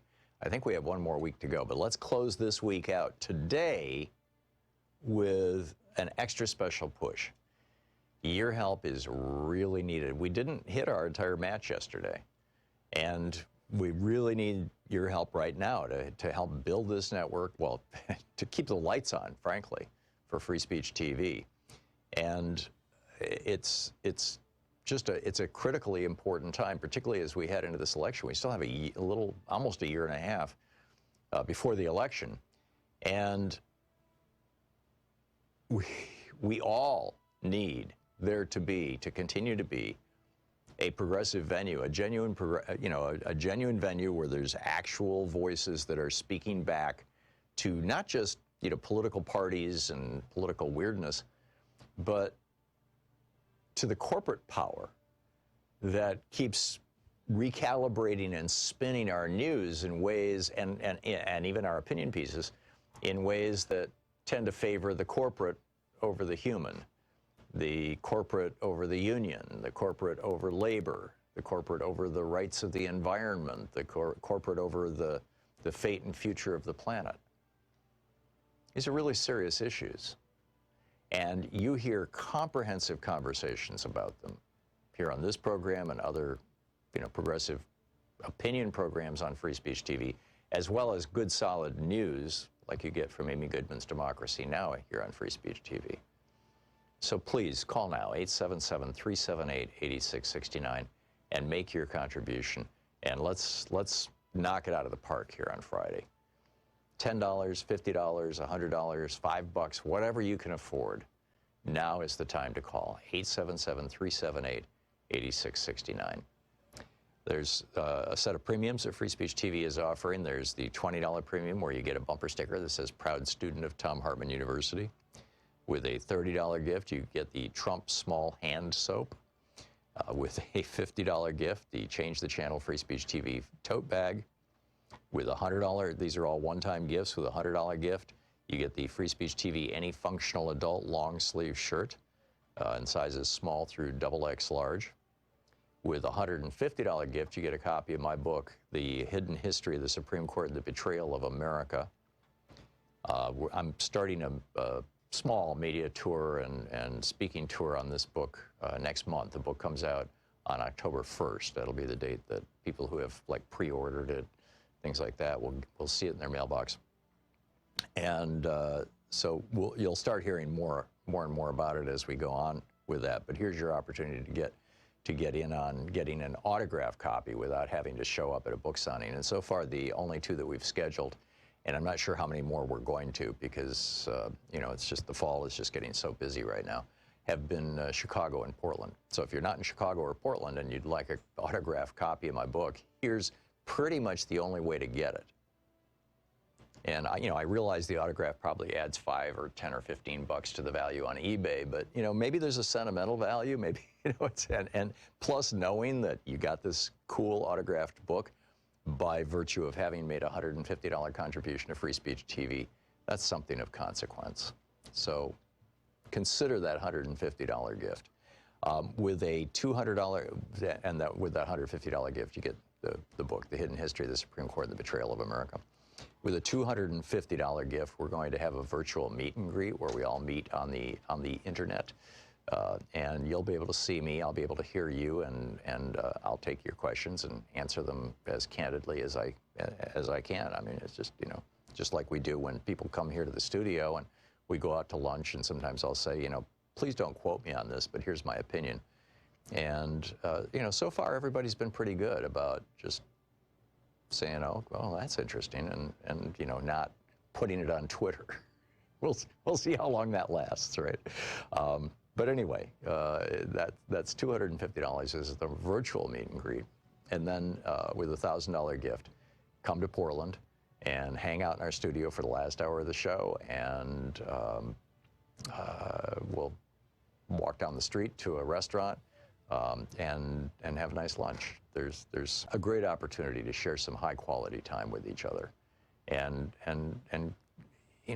I've had some just absolutely fascinating conversations. Humble Design, about the people who are doing just this extraordinary work, putting furniture in the homes in the houses of homeless people, came out of some people that I met through this show, and it's just remarkable. I've met so many fascinating people who have come to these, come to our studio here. Every single time. I mean, we've been doing this for a couple of years, and every single time I walk away informed and inspired and pleased to get to know people who are viewers of Free Speech TV. You know, there are some really great people watching this program, and I'm really grateful for you. Thank you so much for supporting our program and for watching our program and for telling your friends and neighbors and relatives about our program and how to watch it on Free Speech TV. So call now, 877-378-8669. You know, every day here on the Thom Hartmann Program, Louise and I and our team, Sean, Nate, Shira, Dave, Chase, Sue, Nigel, Ron, we all work to put together the very, very best show we possibly can. And there's an enormous amount of work that goes into the show.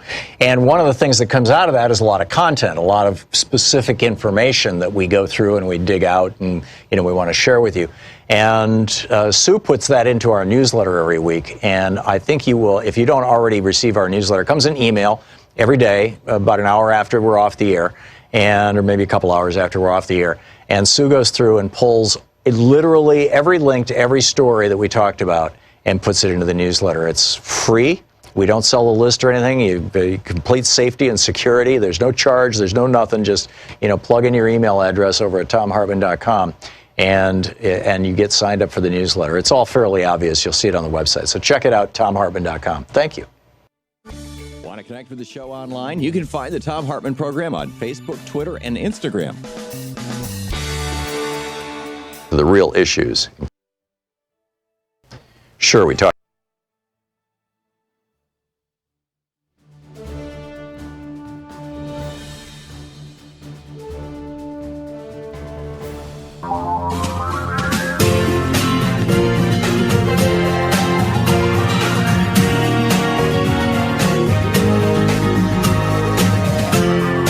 This is the Thom Hartmann Program. Welcome back to the third hour of our program. Gerashenko, this is Anton Gerashenko. He is a senior advisor to the Interior Minister of Ukraine. Has just come out, this is in an interview with the Daily Beast, so it's an exclusive to them. Says, we would be glad to look into Joe Biden's son, and if there's any problem there, just please ask the president to formally and publicly ask us. He says, clearly, says Gerashenko, Trump is now looking for compromise to discredit his opponent Biden to take revenge for his friend Paul Manafort, who is serving 7 years in prison. We do not investigate Biden in Ukraine since we have not received a single official request to do so. Yeah. This is getting weird. And, now the speculation is who's the whistleblower. And there are some who are suggesting that it's got to be Dan Coats. I mean, if Dan Coats was the director of national intelligence, he's a former Republican senator, and he was put into this position by Donald Trump. He resigned. He was not fired. He resigned. And a couple of weeks, and this Rachel Maddow was talking about this last night, 2 weeks after he resigned, there was a meeting in the White House where his deputy, and forgive me, I don't remember her name, but his deputy was, in fact, I'm not sure I ever knew it. His deputy was sitting in this meeting, and he interrupts this meeting. I mean, literally, the guy who's no longer the director of national intelligence barges into this meeting and says to her, "You have to resign now." In an otherwise, normal meeting that had nothing to do with any of this, and she did. She resigned that afternoon. She submitted her letter of resignation to the Trump administration that afternoon, and she got the hell out of Dodge. And then 4 days after that, that's when the whistleblower report hit the Inspector General's office. That certainly would suggest that it is Dan Coats. Thomas Clay Jr. has been writing about this. There's a repost of it over on DU from MF Corey 1. Clay notes, Trump promised to deliver military goods if the president of Ukraine opened an investigation of Biden. Actually, it would be an investigation of Biden's son. Two of Biden's kids got quite wealthy while he was vice president, and Trump thinks that this is evidence of corruption. One through starting a hedge fund that got a lot of money from China, and the other through becoming a member of the board of directors of a Ukrainian fossil fuel company. And I think that probably the reason why the Republicans are all just like being completely silent on this is this was supposed to be their strategy for after Biden got the nomination. They're just getting ready for next year. I mean, we're not going to know who the nominee is until next year. So, they don't want to take Biden down now because I think they think Biden would be a whole lot easier to beat. From the Republican point of view, it would be a whole lot easier to beat than Warren or Sanders or even Harris or Buttigieg. So, in Moscow, Mitch then, yesterday approved $250 million for election security funds. That might be because he's sick and tired of being called Moscow Mitch. It might be because he's trying to, these guys are starting to look around and go, this ship is going down. And it's time to get off the bridge of the USS Trump. Because it's going down like the Titanic. And by the way, this is not any kind of deep state thing. The Inspector General for the intelligence community is a Trump appointee. And Dan Coates, if he's the whistleblower, was a Trump appointee. And what we're seeing right now is, right in front of us, you're seeing the Attorney General of the United States inserting himself into something that should not be part of his purview. Right? The Justice Department has nothing to do with the intelligence community unless they're going to prosecute somebody, and which is making it look like Bill Barr's real plan here is to prosecute the whistleblower.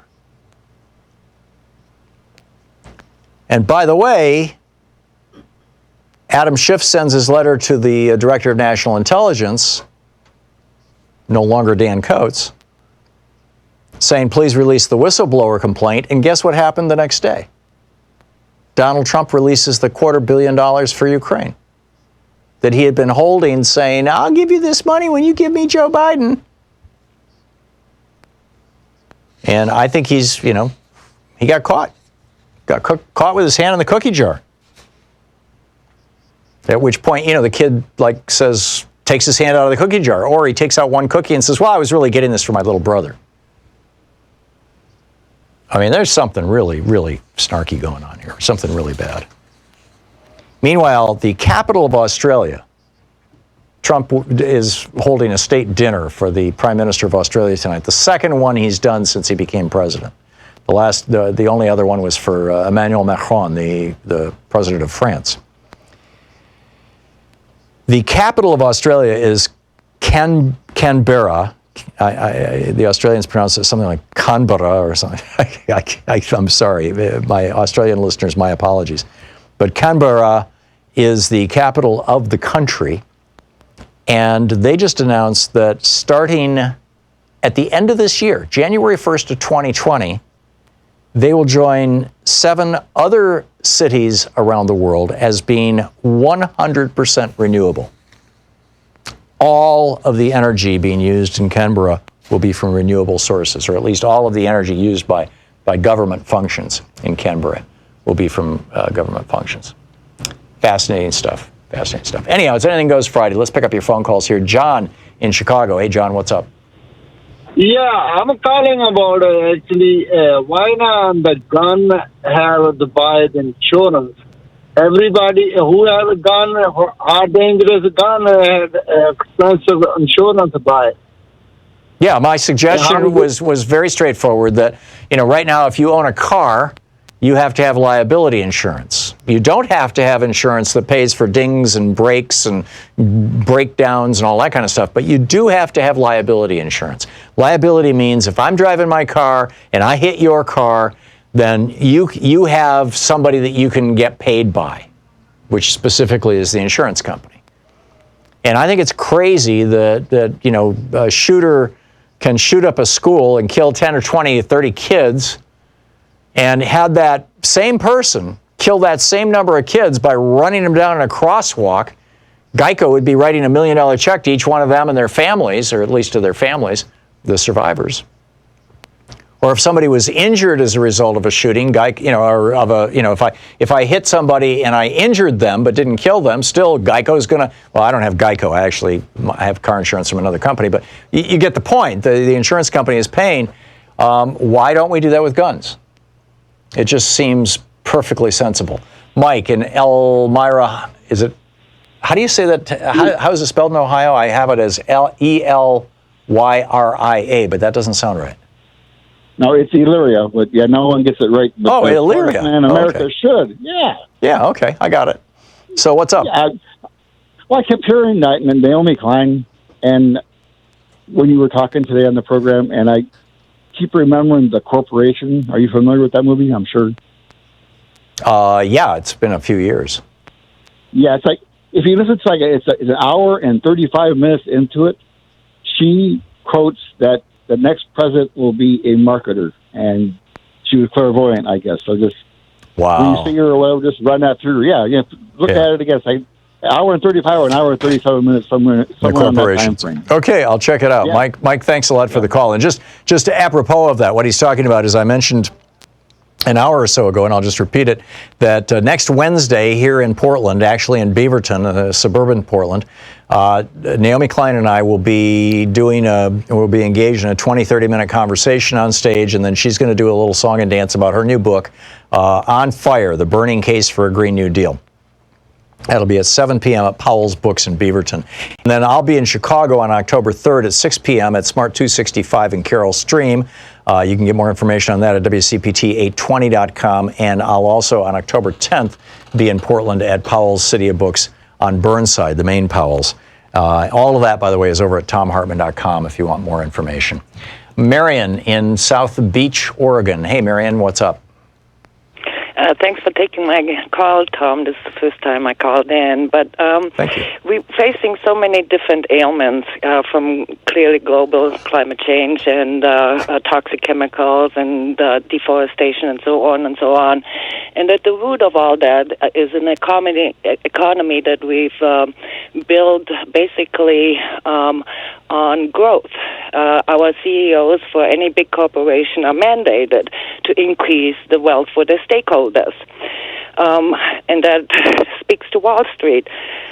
But Wall Street basically is a construct for the wealthy. It's a gambling institution for the wealthy, in my opinion, as clearly a waitress or a construction worker or anybody in that environment wouldn't have the means to really invest. Right. So my question is, what if we had a big paradigm shift in thinking and mandated that all the corporation CEOs, their salaries, their bonuses, would depend on products that are safe, sustainable, and durable. Do away with Wall Street and return to the original retirement plans that many of us enjoyed way back when 20 years ago, and basically mandate that the CEOs have to perform on that level. And I get what you're saying and where your outrage is, Marion, but the purpose of public stock exchanges is not for the gambling and even really for the investing. It's to raise money for a corporation that's going public. It's a way of raising money for a corporation. That's not going to happen. They're not going to go away. I think that we need to regulate them much more aggressively. I'm with you on that. And if you want to go back to reasonable CEO salaries, the only reason CEO salaries exploded in the 1980s, prior to Reagan, they were at 30 at the maximum, 30 times what workers made. Now it can be over 10,000 times what workers make. The only reason is because Reagan dropped the top tax rate. LBJ had dropped it from 91% to 74%, so it was still above 50%. But Reagan dropped it from 74% all the way down to 25%. And that produced this explosion in pay at the top end of the pay scale. And of course, that money had to come from somewhere, so it came from the bottom end of the pay scale. So if you want to accomplish what you're talking about, the best way to do it is to roll back the Reagan tax cuts. Marion, thank you for the call. We'll be back. This is the Thom Hartmann Program. 18 minutes past the hour on the Thom Hartmann Program. It's Anything Goes Friday. Back with your calls in just a moment.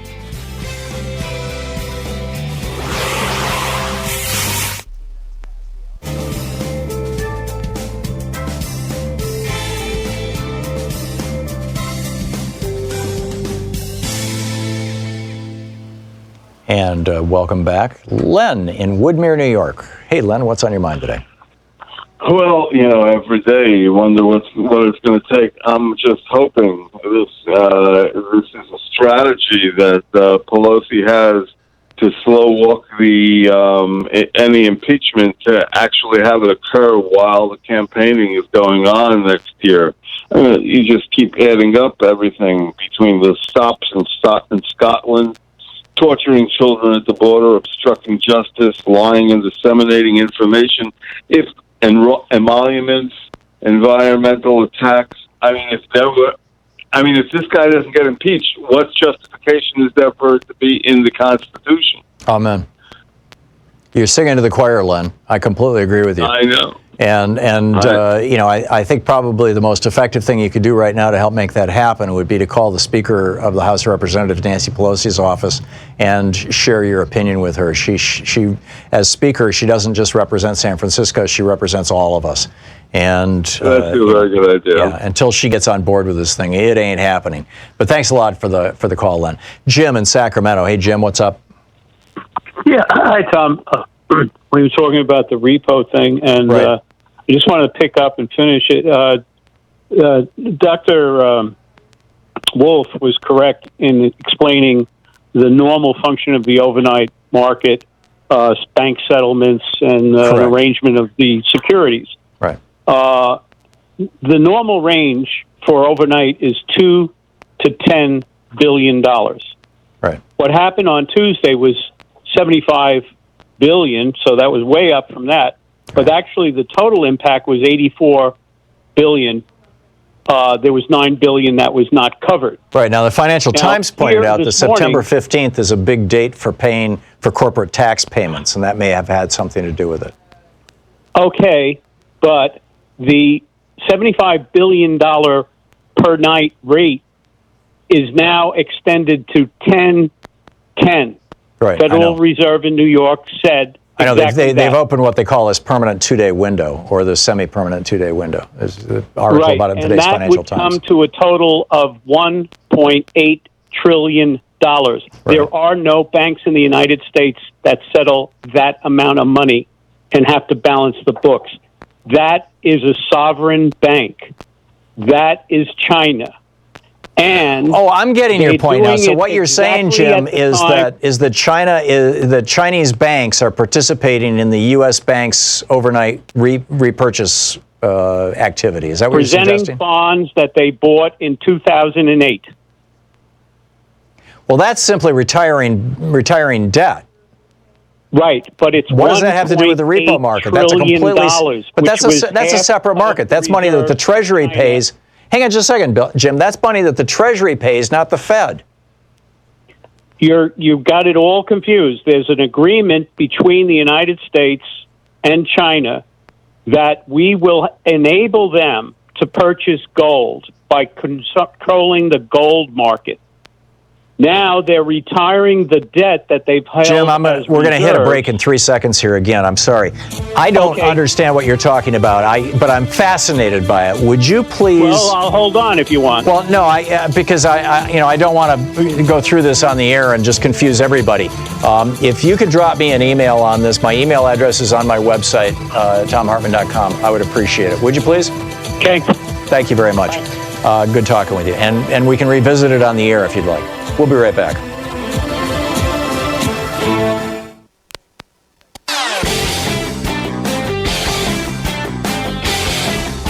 Every day here on the Thom Hartmann Program, Louise and I and our team, Sean, Nate, Shira, Dave, Chase, Sue, Nigel, Ron, we all work to put together the very, very best show we possibly can. And there's an enormous amount of work that goes into the show. And one of the things that comes out of that is a lot of content, a lot of specific information that we go through and we dig out and we want to share with you. And Sue puts that into our newsletter every week. And I think you will, if you don't already receive our newsletter, it comes in email every day, about an hour after we're off the air, or maybe a couple hours after we're off the air. And Sue goes through and pulls literally every link to every story that we talked about and puts it into the newsletter. It's free. We don't sell a list or anything. Complete safety and security. There's no charge. There's no nothing. Just, plug in your email address over at thomhartmann.com. And you get signed up for the newsletter. It's all fairly obvious. You'll see it on the website. So check it out, thomhartmann.com. Thank you.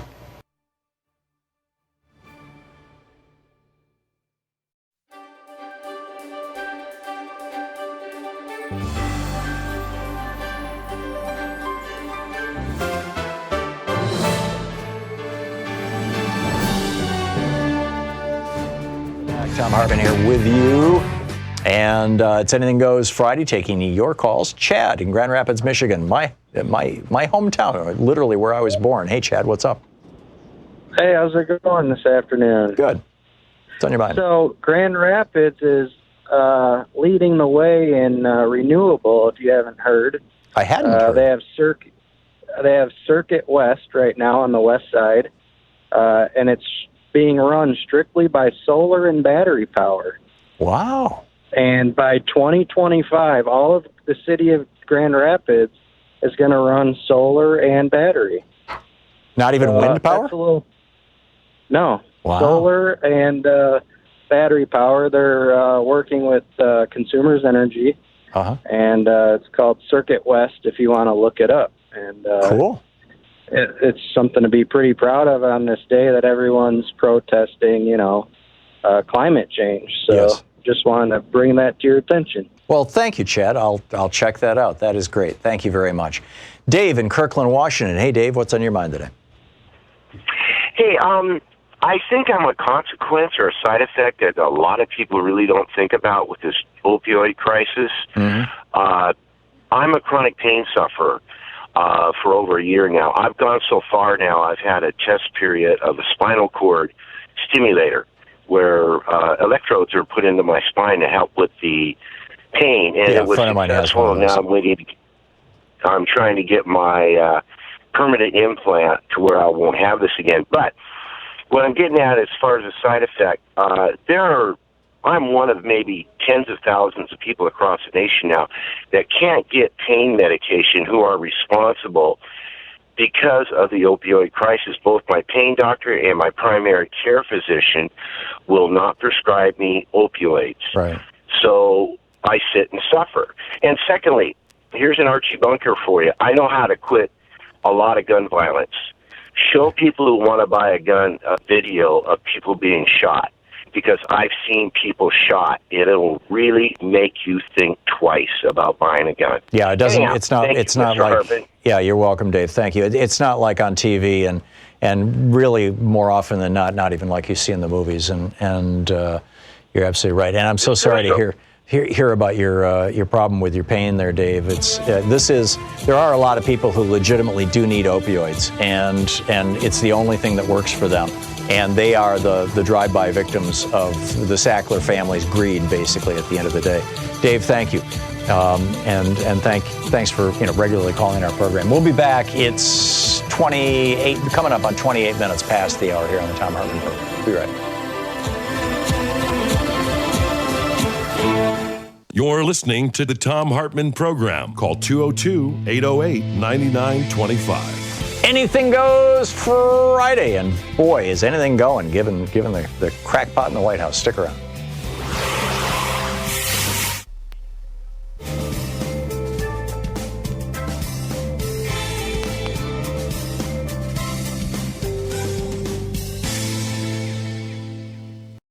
So it's Friday, it's the end of the week, and let's close this fundraiser out for this week.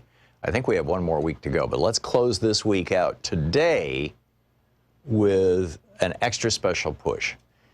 Your help is really needed. We didn't hit our entire match yesterday, and we really need your help right now to help build this network, well, to keep the lights on, frankly, for Free Speech TV. And it's a critically important time, particularly as we head into this election. We still have almost a year and a half before the election. And we all need there to continue to be a progressive venue, a genuine venue where there's actual voices that are speaking back to not just political parties and political weirdness, but to the corporate power that keeps recalibrating and spinning our news in ways, and even our opinion pieces, in ways that tend to favor the corporate over the human, the corporate over the union, the corporate over labor, the corporate over the rights of the environment, the corporate over the fate and future of the planet. These are really serious issues. And you hear comprehensive conversations about them here on this program and other, progressive opinion programs on Free Speech TV, as well as good, solid news like you get from Amy Goodman's Democracy Now! Here on Free Speech TV. So please call now, 877-378-8669, and make your contribution. And let's knock it out of the park here on Friday. $10, $50, $100, $5, whatever you can afford. Now is the time to call, 877-378-8669. There's a set of premiums that Free Speech TV is offering. There's the $20 premium where you get a bumper sticker that says Proud Student of Thom Hartmann University. With a $30 gift, you get the Trump Small Hand Soap. With a $50 gift, the Change the Channel Free Speech TV tote bag. With a $100, these are all one-time gifts. With a $100 gift, you get the Free Speech TV Any Functional Adult Long Sleeve Shirt in sizes small through XXL large. With a $150 gift, you get a copy of my book, The Hidden History of the Supreme Court and the Betrayal of America. I'm starting a small media tour and speaking tour on this book next month. The book comes out on October 1st. That'll be the date that people who have pre-ordered it, things like that, will see it in their mailbox. And so you'll start hearing more and more about it as we go on with that. But here's your opportunity to get in on getting an autographed copy without having to show up at a book signing. And so far, the only two that we've scheduled, and I'm not sure how many more we're going to because, it's just the fall is just getting so busy right now, have been Chicago and Portland. So if you're not in Chicago or Portland and you'd like an autographed copy of my book, here's pretty much the only way to get it. And I realize the autograph probably adds $5 or $10 or $15 to the value on eBay, but maybe there's a sentimental value, maybe and plus knowing that you got this cool autographed book by virtue of having made a $150 contribution to Free Speech TV, that's something of consequence. So consider that $150 gift. With a $200 and with that $150 gift, you get the book, The Hidden History of the Supreme Court and the Betrayal of America. With a $250 gift, we're going to have a virtual meet and greet where we all meet on the internet, and you'll be able to see me. I'll be able to hear you, and I'll take your questions and answer them as candidly as I can. I mean, it's just just like we do when people come here to the studio and we go out to lunch, and sometimes I'll say, please don't quote me on this, but here's my opinion. And so far everybody's been pretty good about just saying, oh, well, that's interesting, and not putting it on Twitter. We'll see how long that lasts, right? But anyway, that's $250 is the virtual meet and greet. And then with a $1,000 gift, come to Portland and hang out in our studio for the last hour of the show, and we'll walk down the street to a restaurant and have a nice lunch. There's a great opportunity to share some high quality time with each other, and I've had some just absolutely fascinating conversations. Humble Design, about the people who are doing just this extraordinary work, putting furniture in the homes in the houses of homeless people, came out of some people that I met through this show, and it's just remarkable. I've met so many fascinating people who have come to these, come to our studio here. Every single time, I mean, we've been doing this for a couple of years, and every single time I walk away informed and inspired and pleased to get to know people who are viewers of Free Speech TV. There are some really great people watching this program, and I'm really grateful for you. Thank you so much for supporting our program and for watching our program and for telling your friends and neighbors and relatives about our program. and how to watch it on Free Speech TV. So call now, 877-378-8669. So every 5 years, the U.S. Department of Agriculture comes out with new guidelines, and we just put up a video over at thomhartmann.com for supporters of our program that talks about how the Trump administration, in this insanely corrupt deal with the $100 billion industry of ultra-processed, high-sugar, high-salt, high-fat foods that is literally killing 700,000 Americans a year, has said, oh, we're going to change the guidelines so that these fast food, high-processed food companies can shovel their stuff into our school lunch programs, into our kids. We're going to change the guidelines so people aren't informed about the importance of, dialing back somewhat on meat and on salt and sugar and all these other things. It's nuts. You can check the whole thing out over at thomhartmann.com. Look for the video for our, the supporters of our program at thomhartmann.com. Wow. Interesting news from Mars. This from the National Geographic, just published today by Robin George Andrews. At midnight on Mars, the red planet's magnetic field sometimes starts to pulsate in ways that have never before been observed. The cause is currently unknown. We just learned this from the NASA's very first robotic geophysicist, the InSight lander, since it touched down in November 2018. It's been finding all these weird anomalies, strange stuff, apropos of our conversation yesterday about UFOs. Fascinating stuff. Xavier in Bowling Green, Ohio. Hey, Xavier, you're running for Congress? Yes, I am, Tom. How you doing today? Great. Tell us about it. Well, oddly enough, that wasn't really the reason why I called in necessarily, but I did want to mention something about the person who spoke about gun control earlier. But anyways, yes, I am running for Congress, MXC2020.com. Those are my initials. Okay. I am a very staunch progressive. And one of the things that I want to champion once I get into Congress is worker co-ops. Good. Good on you. Yeah. So, that's something... It's inspiration I found listening to Professor Wolf, listening to what's going on with the Labour Party out in the UK, and so I think that's something that could truly benefit our nation in ways that people just can't see yet. Yeah, completely agree. Is that what you called about? No, not necessarily. I wanted to mention something that was discussed earlier about the gun control and the gun insurance that was brought up. Mm-hmm. And every time that I get into a conversation with somebody regarding guns, and they try to bring up, how there are other issues that, kind of relate. And the person who was talking about the insurance earlier, I always say to them, I'm like, well, when it comes to guns affect other people. And you're trying to compare guns to, and I'm trying to remember what insurance he tried to bring up. There was a guy who said earlier. You should have insurance when you buy alcohol or tobacco because they can cause death too. That's right. Yeah. That's right. And tobacco could be argued, of course, that it does affect other people. However, when you decide to drink alcohol, when you decide to smoke a cigarette, that is something that impacts you quite directly. Right. Whereas a gun, its only purpose isn't to satisfy something that you have. Rather, it is quite directly something that impacts other people's lives. That's an excellent point. I was trying to figure out the logical fallacy. I mean, the practical fallacy is obvious, but the logical fallacy in his argument, and you just hit it on the nail. Hit the nail on the head. Thank you, Xavier. That's a good one. What's the website for your congressional run?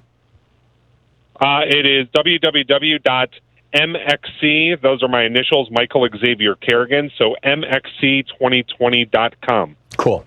Xavier, I wish you the very best and keep us up to date on how you do, okay? Absolutely, Tom. Thank you so much. Thanks a lot. Speaking of gun insurance, Wayne in Chicago wants to weigh in. Hey, Wayne. Hey, how you doing, Tom? Good.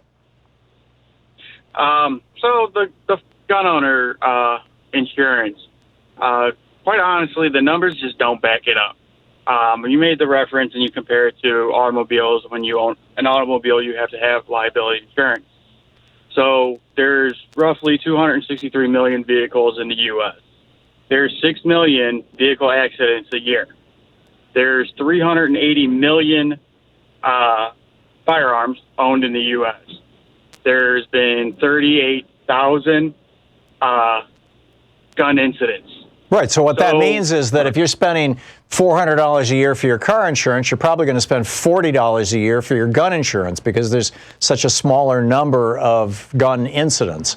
But again, the question, it's just a very simple question, Wayne.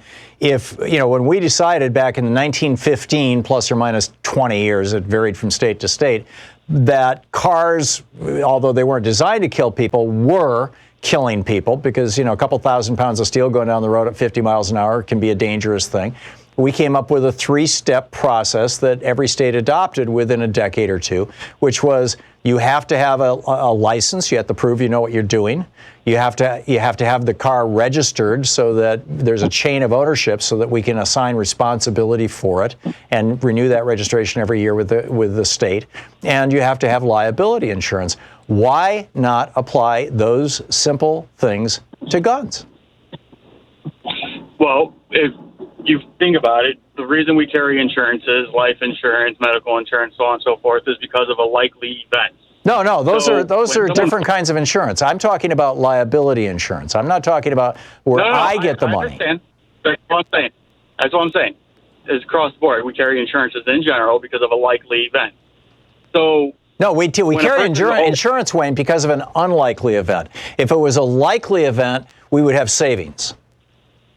Right? If I'm going to go to college, if I think my kids are going to go to college, I can't buy an insurance policy for that because it's all, it's something that, people aspire to. Insurance is to protect you from things that you don't expect. Even life insurance, everybody dies, but the whole sales pitch for life insurance is what if you die when your kids are still kids? Okay.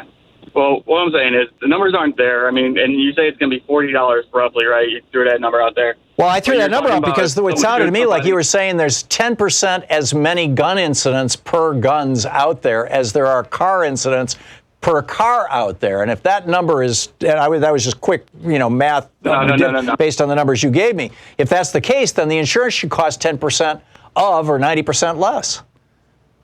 Okay. So is $40 a month going to provide a payout of $1 million? No, I'm talking about $40 a year. And yes, if you've got millions of people who are gun owners paying that insurance, certainly. It's distributed over a wide base. There's more guns in the United States than there are cars, if your numbers are right. Correct. Well, they're not my numbers. They're other people's numbers, but yes. Yeah. I think you're building a really strong case for this, Wayne. It's going to be less expensive. I mean, it's been a long time since I looked into it, but back in the 90s when I went through the Georgia Police Academy and got licensed as a private detective and got a concealed carry permit and all that kind of stuff. At that time, my recollection is that, and I thought it was the NRA that was offering it at the time, you could buy, and I'm assuming you still can, buy liability insurance as a gun owner. And that it wasn't that expensive. My recollection is that it was less than $100 a year. Now, again, that's a 20-year-old, recollection. But, I think it comports. I mean, I'm paying $420 a year right now for my car insurance. So, if gun insurance was 1/10 of that or more or less, it'd be around $40 a year. And that's not going to break the bank for any gun owner. And it's going to, it would go a long way toward mitigating the damage to people's families when some crazy guy goes off with a gun. So now, wouldn't you also think that would also lead into the National Registry of Firearms? What we do with cars is a state-by-state registry. And that's what I'm suggesting. This doesn't require federal intervention at all, other than saying, like we do with cars, if you want federal highway funds, you've got to have people have driver's licenses and register their cars. But I'm fine with state registries. This is not some grand scheme to kick in your door and steal your gun from you. And by the way, that would be subject to public opinion and those kind of things anyway. I think, in fact, the system is already there. I think that the Department of Motor Vehicles, which already exists, and they already give tests to know if you know how to drive a car. There's an analog to that that's typically associated with police departments for people who want concealed carry permits, but it varies from state to state. But why not just have the DMV do this? Oh, really? The DMV? Come on, man. You can think of a better organization than them, can't you? Okay, well, maybe the NRA could get into the business, and here's an opportunity for them to revive themselves and recover their reputation. Wayne, I got to move along, but thanks for the call. Paul in Woodinville, Washington. Hey, Paul, what's your thoughts on this? I think, Tom, that one of the most powerful things in dealing with guns is social stigma. In the same way it was curbed drunk driving and cigarette smoking. And I'll put it to you this way. Anybody who owns a gun, especially carries a gun, a concealed carry, obviously feels like the probability of violence to a large degree in their life is so probable that they think a gun is necessary. And, Tom, that might be true for them, but it has never been true for me, so I won't hang around with people like that who feel that violence is that likely that they need to have a gun. Tom, You know what? I don't even lock my doors. In fact, I went on a vacation for a week to North Carolina, didn't lock my apartment. That is not violence of this degree is not a probability in my life. So, no, I don't want to be around somebody who feels that they're going to have to draw a gun at any moment. I agree, Paul. And the whole social stigma thing, Colt just announced yesterday that they're no longer going to sell AR-15s in the civilian market. And they said that the reason why was that demand had fallen off. I think demand fell off because the social stigma has been ramped up, particularly since the last shooting, but also because of the Democratic candidates speaking out about this, particularly Eric Swalwell and Beto O'Rourke. And I don't mean about hunting weapons. I'm okay with that, but those people, their weapons are locked up for 50 weeks of the year, except for hunting season. There you go. Yeah, at least the responsible gun owners, which among hunters is no doubt the vast majority. I mean, I knew a bunch of those folks when I was a kid growing up in Michigan. Everybody seemed to go hunting every winter. Paul, thanks a lot for the call. Good to hear from you. We'll be right back. It's 45 minutes past the hour. You're listening to Thom Hartmann. Visit ThomHartmann.com for audio and video archives. Oh, isn't this cute? Donald Trump says he's defeated ISIS. Aw. We'll be back with your calls on Anything Goes Friday right after this.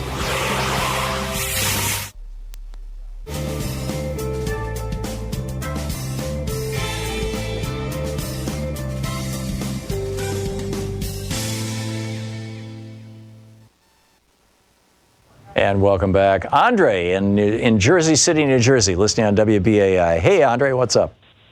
Hey, how's it going, Tom? Good. Wanted to speak to you about a couple of things, but I'll speak to you about the insurance gun issue. I have a couple of firearms, and I have insurance for them. Cool. I don't see what does it cost you? Issue is.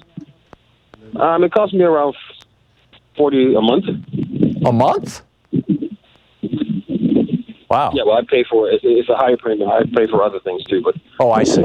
So you've got a gun rider on your insurance policy, on your homeowner's policy.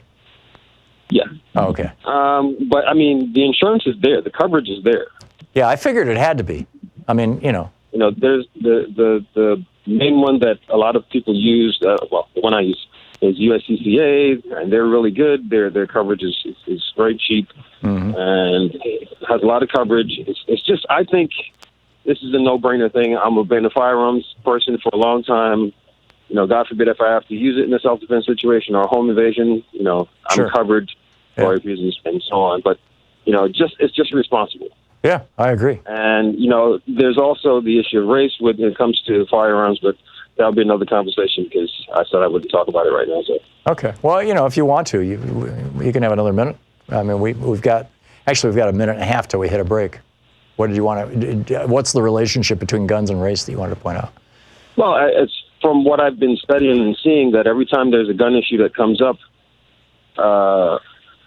with the people that normally do these mass shootings, most of them aren't black. I've seen they're all white people. Black, but yeah. But in fact, I think the last time a black person was involved in something like that, it was in D.C. years and years ago, and it was that. They had one recently with, I think it was in Texas, with I think he was a former Army sniper or something, and But that was I don't remember, maybe like 4 or 5 years ago. Yeah, they're few and far between. But majority of black gun owners in the areas that we live in, it makes it very hard and a lot of very few black-owned gun owner shops and, manufacturers and so on. But for people that are black trying to get guns or trying to purchase or just look into guns, the process becomes very defeated because of perceptions from nonsense. So, in other words, if a black man walks into a gun store, they're less like. Say that again. I'll give you an example. I was in the military, so when I went to the gun shop with a friend of mine, the attitude changed when I mentioned that I was in the Marine Corps. But before that, there was this attitude of, just the look that they were giving me. And are you African American, Andre? Yeah, I'm black. Okay. So it wasn't surprising, but it was just like annoying. Yeah. Along with the other nonsense that you have to deal with daily. I don't need to deal with that also when I go to purchase a firearm. Yeah. Especially when I present everything to you. I've gone and done my permit. I've done everything that I was supposed to do. Don't give me the attitude. Keep your nonsense to yourself. Yeah, you're calling it nonsense. I'd call it racism. I call it that too, but it's just nonsense, because in this day and age, you still doing that nonsense, you need to check yourself. Yeah, amen. Well said. Andre, thanks a lot for the call, and thanks for listening to WBAI, and for a fascinating and thoughtful contribution to our program. I appreciate it. We'll be right back. It's 10 minutes before the hour here on the Thom Hartmann Program. It's Anything Goes Friday, occupying the media 3 hours a day, 5 days a week, right here. Stick around. We'll be right back.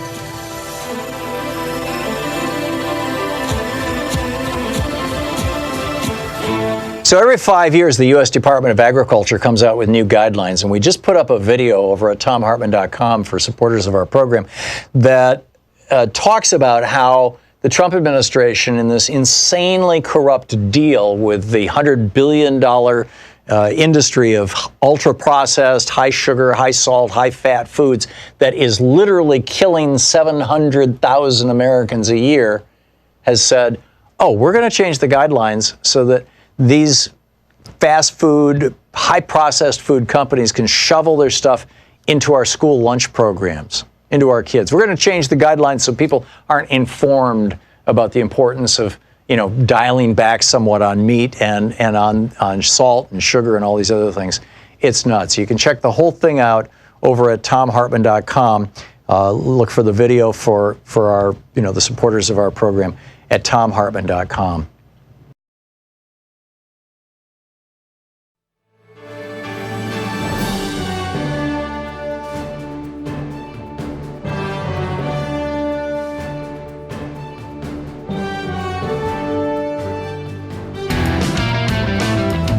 Welcome back. Thom Hartmann here with you, and Gary in Albuquerque, New Mexico. Hey, Gary, what's on your mind? Hi, Tom. My question concerns Medicare for All as proposed by some of the Democratic candidates, and I haven't been able to find this on any of their websites or campaign sites, but do you know if their plans of Medicare for All still has that 20% hole in it? No, both Bernie Sanders and Elizabeth Warren, who are the two proponents of Medicare for All in the race, have explicitly said that there will no longer be a 20% hole that was built into Medicare from the beginning so that people would, quote, have skin in the game. That has proven to be an old conservative canard, really an opening for the insurance industry, and that they would expand Medicare to not only cover 100% of everything, including all deductibles, but also cover mental health, vision, hearing, and dental. So and you can find that on their websites, on Bernie's website and on Liz Warren's website. Gary, thanks a lot for the call. Doug Christian with Talk Media News is on the line with us. Hey, Doug, what's happening in the world today? Hey, Tom. Well, it's a very interesting time, of course. Trump has now decried the media as he goes after the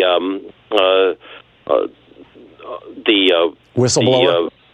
The whistleblower, yes, from the intelligence community, and he's saying that this whole thing, of course, is very unfair, and he's saying that that if the media would just focus on Biden instead, that this wouldn't be quite as much of poor an issue. Donnie. Yeah. Are you getting? I'm hearing rumors that the whistleblower may be Dan Coates. Have you heard anything about that? I had not heard that. Of course, the Trump administration is singularly focused on finding out who the whistleblower is. Or it might be the woman who is his assistant. That's another possibility. It could very well be. Well, it looks to me that they're going to figure it out because they are keen to figure this out. And of course, it's very dangerous. I mean, how can a whistleblower be anonymous and go through such sources, through such a very stringent guideline, and then be outed? Right. That in itself is kind of dissuades anybody else from doing this. That's for sure. Yeah. Well, And, plus the fact that Bill Barr looks like he's fixing to prosecute this whistleblower. It's. I mean, Bill Barr is just despicable. You look at what he did in '92 with, covering up Iran-Contra, and now he's the cover-up artist for the Trump administration. Wow, amazing. Yeah, you would call him despicable, but people who brought him in think he's doing the job well because he's doing exactly what they want him to do, which is to smooth over all the rough edges. Yeah, nice metaphor. What else is going on in the world, Doug? Well, also, the climate is a big, big deal today. Young people are taking to the streets all over the world, protesting inaction on climate change. And the very same day, the state of California, along with 23 other states, have sued the Trump administration over its reversal on the state's authority to set its own rules on climate warming and tailpipe emissions in cars. Right. And because, of course, 4 major auto companies have also joined California and said, we're going to do exactly what California says. By the way, everybody else who wants to be in the auto business is going to do the same thing. You can't ignore sales in California and have an auto company that's viable in the United States. Yeah, it's absolutely true. I haven't dug into this story because I just caught the Chiron on CNN a little bit ago, but it said that an agency of the federal government has reported that many of the people coming to the United States as refugees are actually climate refugees. Do you know about that, Doug? Yeah, that's true.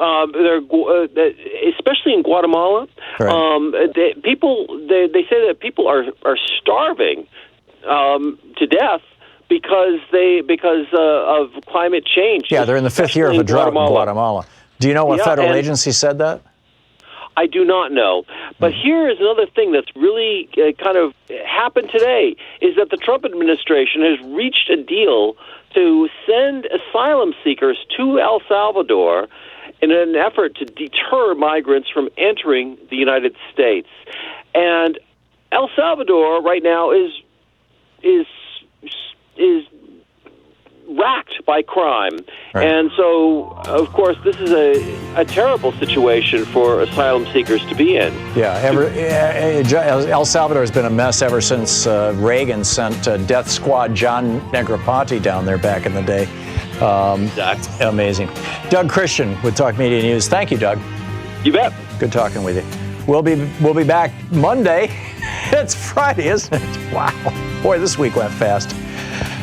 And, Donnie keeps spinning around doing his weird stuff, and Justice Beerbong Weenie Waiver, we'll see what happens with him. Anyhow, don't forget, democracy is not a spectator sport. It requires all of us participating. It really does. So get out there, get active, tag your ed. Have a wonderful and safe weekend. We'll see you Monday. You've been listening to Thom Hartmann. For audio and video archives, visit thomhartmann.com.